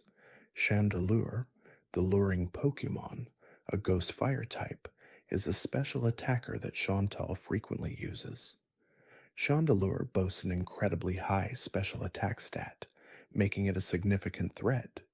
Its abilities, Flash Fire, boosting fire-type moves if hit by one, or Flame Body, potentially burning attackers, add to its defensive and offensive capabilities. Chantal might equip Chandelure with moves like Flamethrower or Overheat for devastating fire-type stab, Shadow Ball for ghost-type stab, Energy Ball for coverage against water and rock types, and Psychic for additional coverage. Froslass, the Snowland Pokemon, an Ice-Out ghost type, is another potential member of Chantal's team. Froslass is a fast special attacker with access to a variety of disruptive moves. Its ability, Snow Cloak, increases its evasion in a hailstorm. Chantal might use Froslass with moves like Ice Beam for ice-type stab, Shadow Ball for ghost-type stab, Thunderbolt for coverage against water and flying types, and Destiny Bond, a move that causes both Pokemon to faint if Froslass is knocked out on the same turn it used Destiny Bond, making it a dangerous last resort. Chantal's strategy is not just about raw power, it's about controlling the flow of battle and exploiting weaknesses. Her Ghost-type Pokemon are immune to normal and fighting-type moves, and resistant to poison and bug-type moves, making them defensively unique. She uses status conditions like Burn and Confusion to whittle down opponents and make them less effective. Her team is well-rounded, with both physical and special attackers, and a good balance of defensive and offensive capabilities. Facing Chantal requires a trainer to think strategically about type matchups, ability interactions, and the various ways ghost-type Pokemon can disrupt a battle. Her quiet demeanor and love for literature mask a sharp mind and a profound understanding of Pokemon battles. Defeating Chantal means overcoming a master of spectral tactics and psychological warfare. Moving on, we come to Grimsley, the Dark-type specialist of the Unova Elite Four. Grimsley is a sophisticated and somewhat jaded individual, known for his love of gambling and his sharp, cynical wit. His Elite Four chamber is designed to resemble a casino or a high-stakes card game, complete with spinning roulette wheels and flickering lights, reflecting his personality. Grimsley's battle style is cunning and often unpredictable, mirroring the risks and rewards of gambling. He embraces the dark side of Pokemon battles, utilizing moves that lower stats, inflict status conditions, and exploit an opponent's vulnerabilities. One of Grimsley's key Pokemon is Bisharp, the Sword Blade Pokemon, a dark steel type. Bisharp is a powerful physical attacker with a unique typing that offers many resistances. Its ability, Defiant, raises its attack stat by 2 stages when its stats are lowered by an opponent, turning debuffs into opportunities for increased offensive power. Grimsley might use Bisharp with moves like Sucker Punch, a priority dark-type move that strikes first if the opponent is preparing an attack, Iron Head for steel-type stab, Sword Stance to sharply boost its attack, and Low Kick for coverage against steel and rock types. Crocodile, the Intimidation Pokemon, a ground dark type, is another staple of Grimsley's team. Crocodile is a physically oriented Pokemon with good speed and attack. Its ability, Intimidate, lowers the opponent's attack stat upon entering battle, reducing the damage output of physical attackers. Grimsley might employ Crocodile with moves such as Earthquake for ground-type stab, Crunch for dark-type stab, Stone Edge for coverage, and Dragon Claw for additional offensive pressure. Libbard, the Cruel Pokemon, a pure dark type, is a fast and agile Pokemon that Grimsley might use to disrupt opponents. Its abilities, Limber preventing paralysis, or Unburden, doubling speed when its held item is consumed, give it strategic flexibility. Grimsley might use Leopard with moves like Foul Play, which uses the opponent's attack stat to calculate damage, making it effective against strong physical attackers. Fake Out for a priority flinching move that only works on the first turn, Thunder Wave to inflict paralysis, and U-turn to deal damage and switch out, maintaining momentum. Scrafty, the hoodlum Pokémon, a dark fighting type, offers excellent defensive typing and offensive potential. Its abilities, Shed Skin, Curing Status Conditions, or Moxie, raising attack when it knocks out an opponent, provide either resilience or increased offensive presence. Grimsley might use Scrafty with moves like Drain Punch for fighting type stab and HP recovery, Crunch for dark type stab, Dragon Dance to boost attack and speed, and Ice Punch for coverage against flying and ground types. Zoroark, the Illusion Fox Pokémon, a pure dark type, is a master of deception and a signature Pokémon for Grimsley. Its unique ability, Illusion, allows it to take on the appearance of the last Pokémon in the trainer's party, only revealing its true form upon taking damage. This can trick opponents into using ineffective moves. Grimsley might use Zoroark with moves like Night Daze, a powerful dark-type special attack that has a chance to lower the target's accuracy, Flamethrower for coverage, Focus Blast for fighting-type special coverage, and Nasty Plot to sharply boost its special attack. Grimsley's battle strategy is calculated and opportunistic. He excels at exploiting an opponent's weaknesses and turning their strengths against them. His Dark-type Pokémon are immune to Psychic-type moves and resistant to Ghost and Dark-type moves, making them defensively interesting. He uses moves that lower stats, cause status conditions, and prioritize attacks to control the flow of battle. Facing Grimsley requires a trainer to be constantly aware of potential traps and to anticipate his cunning maneuvers.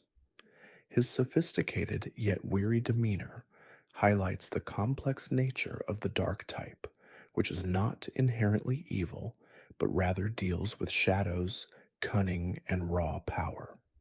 Defeating Grimsley means outsmarting a master strategist who plays the game of Pokémon battles with the same calculated risk as a high-stakes gambler. Next, we encounter Caitlin, the Psychic-type specialist of the Unova Elite Four.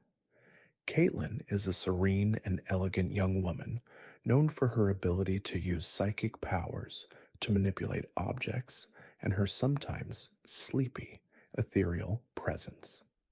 Her Elite Four chamber is a luxurious and dreamlike space filled with floating platforms and shimmering lights, reflecting her psychic abilities and calm demeanor.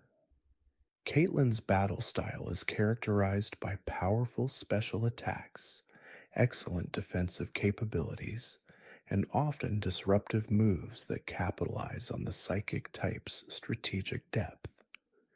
She rarely gets flustered, maintaining a composed and almost otherworldly presence during battles. One of Caitlin's prominent Pokémon is Reuniclus, the multiplying Pokémon, a pure psychic type. This Reuniclus is known for its incredible special attack and special defense, making it a formidable special wall and attacker. Its abilities, Overcoat, protecting from weather effects, or Magic Guard, preventing indirect damage, enhance its resilience. Caitlin might use Reuniclus with moves like Psychic for powerful Psychic-type stab, Focus Blast for coverage against Dark and Steel types, Shadow Ball for coverage against Ghost types, and Recover to restore its own HP, allowing it to stay in battle longer. Gothitelle, the astral body Pokemon, a pure psychic type, is another Pokemon frequently seen on Caitlin's team. Gothitelle possesses good defensive stats and a unique ability, Shadow Tag, which prevents opposing Pokemon from switching out, unless they are also Ghost type or have certain abilities. This can trap an opponent, allowing Caitlin to set up or inflict heavy damage. Caitlin might use Gothitelle with moves like Psychic for Psychic-type stab, Thunderbolt for coverage against water and flying types, Calm Mind to boost its special attack and special defense, and Trick Room, a move that reverses the speed order for 5 turns, allowing slower Pokemon like Reuniclus to attack first. Musharna, the drowsing Pokemon, a pure Psychic type, is another defensive Psychic type that Caitlin might employ. Musharna has high HP and special attack, and its ability, Forewarn, reveals one of the opponent's moves, allowing Caitlin to anticipate and plan her strategy. Caitlin might use Musharna with moves such as Psychic for Psychic-type stab, Shadow Ball for coverage, Energy Ball for coverage against water and ground types, and Hypnosis to put the opponent to sleep, disrupting their strategy. Sigilyph, the Avianoid Pokemon, a psychic flying type, offers both offensive and defensive versatility. Sigilyph is known for its balanced stats and access to a wide range of moves. Its abilities, Wonder Skin, making status moves more likely to miss, or Magic Guard, preventing indirect damage, give it good staying power. Caitlin might use Sigilyph with moves like Psychic for Psychic-type stab, Air Slash for flying-type stabs, Energy Ball for coverage, and Cosmic Power to boost its defense and special defense. Caitlin's strategy is often about overwhelming opponents with powerful special attacks while shrugging off damage with her defensive Pokemon. Her Psychic-type Pokemon are immune to Dark-type moves if they have specific abilities or moves like Miracle Eye, and resistant to fighting and Psychic-type moves. She uses moves like Trick Room to turn speed disadvantages into advantages, and abilities like Shadow Tag to control the flow of battle. Facing Caitlin requires a trainer to have a diverse team with strong Dark, Ghost, and Bug-type attacks, and to be prepared for her strategic use of status conditions and stat boosts. Her calm and serene demeanor belies a powerful and precise battle style, reflecting the immense power of the mind. Defeating Caitlin means overcoming a master of psychic energy and strategic foresight. Finally, we arrive at Marshall, the fighting-type specialist of the Unova Elite Four. Marshall is a disciplined and honorable martial artist, deeply dedicated to the art of Pokemon battle and physical training. His Elite Four chamber resembles a dojo, complete with training dummies and a wooden floor reflecting his philosophy of strength through rigorous training. Marshall's battle style is direct and powerful, focusing on high-damage physical attacks, strategic stat boosts, and the indomitable spirit of fighting-type Pokemon. He believes in earning victory through hard work and the raw power of his Pokemon. One of Marshall's key Pokemon is Conkeldurr, the muscular Pokemon, a pure fighting type. Conkeldurr is a slow but incredibly powerful physical attacker, known for its immense attack stat. Its abilities, Guts, boosting attack when afflicted by status, or Sheer Force, boosting damage of moves with secondary effects at the cost of those effects, make it an even greater threat.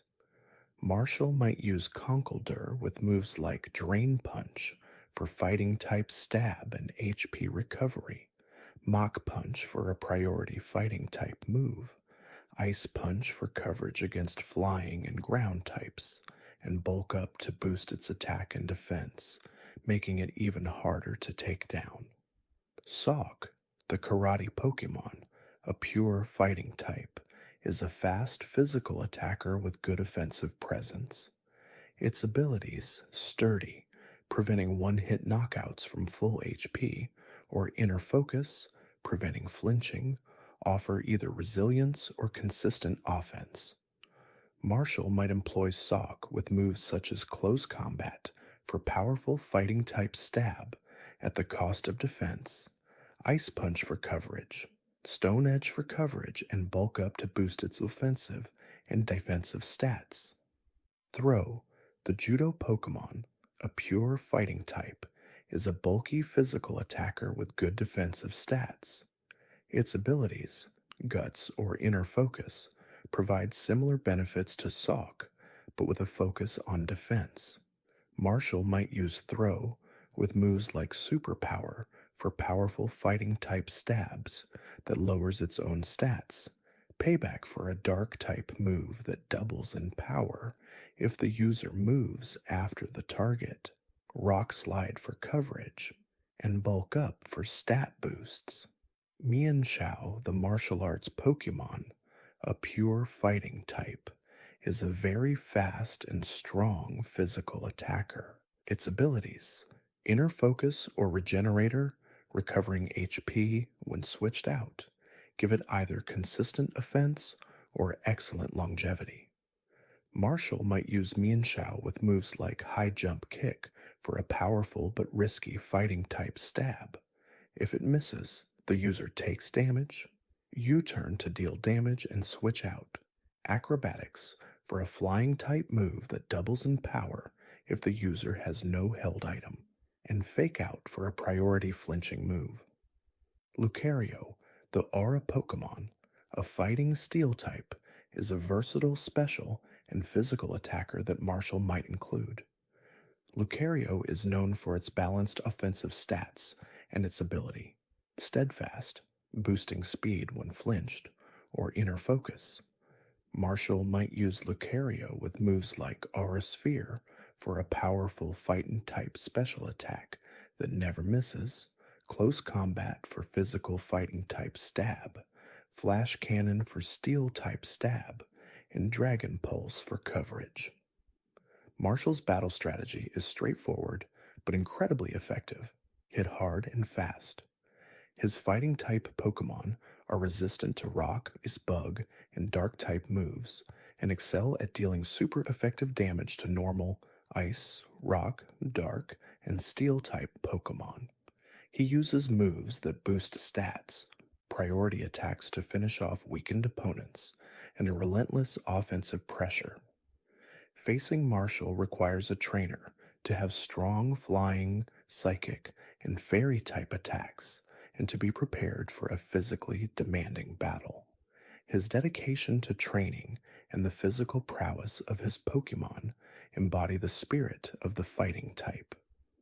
Defeating Marshall means overcoming a true master of martial arts and raw strength, earning the right to face the ultimate challenge, the champion of Unova.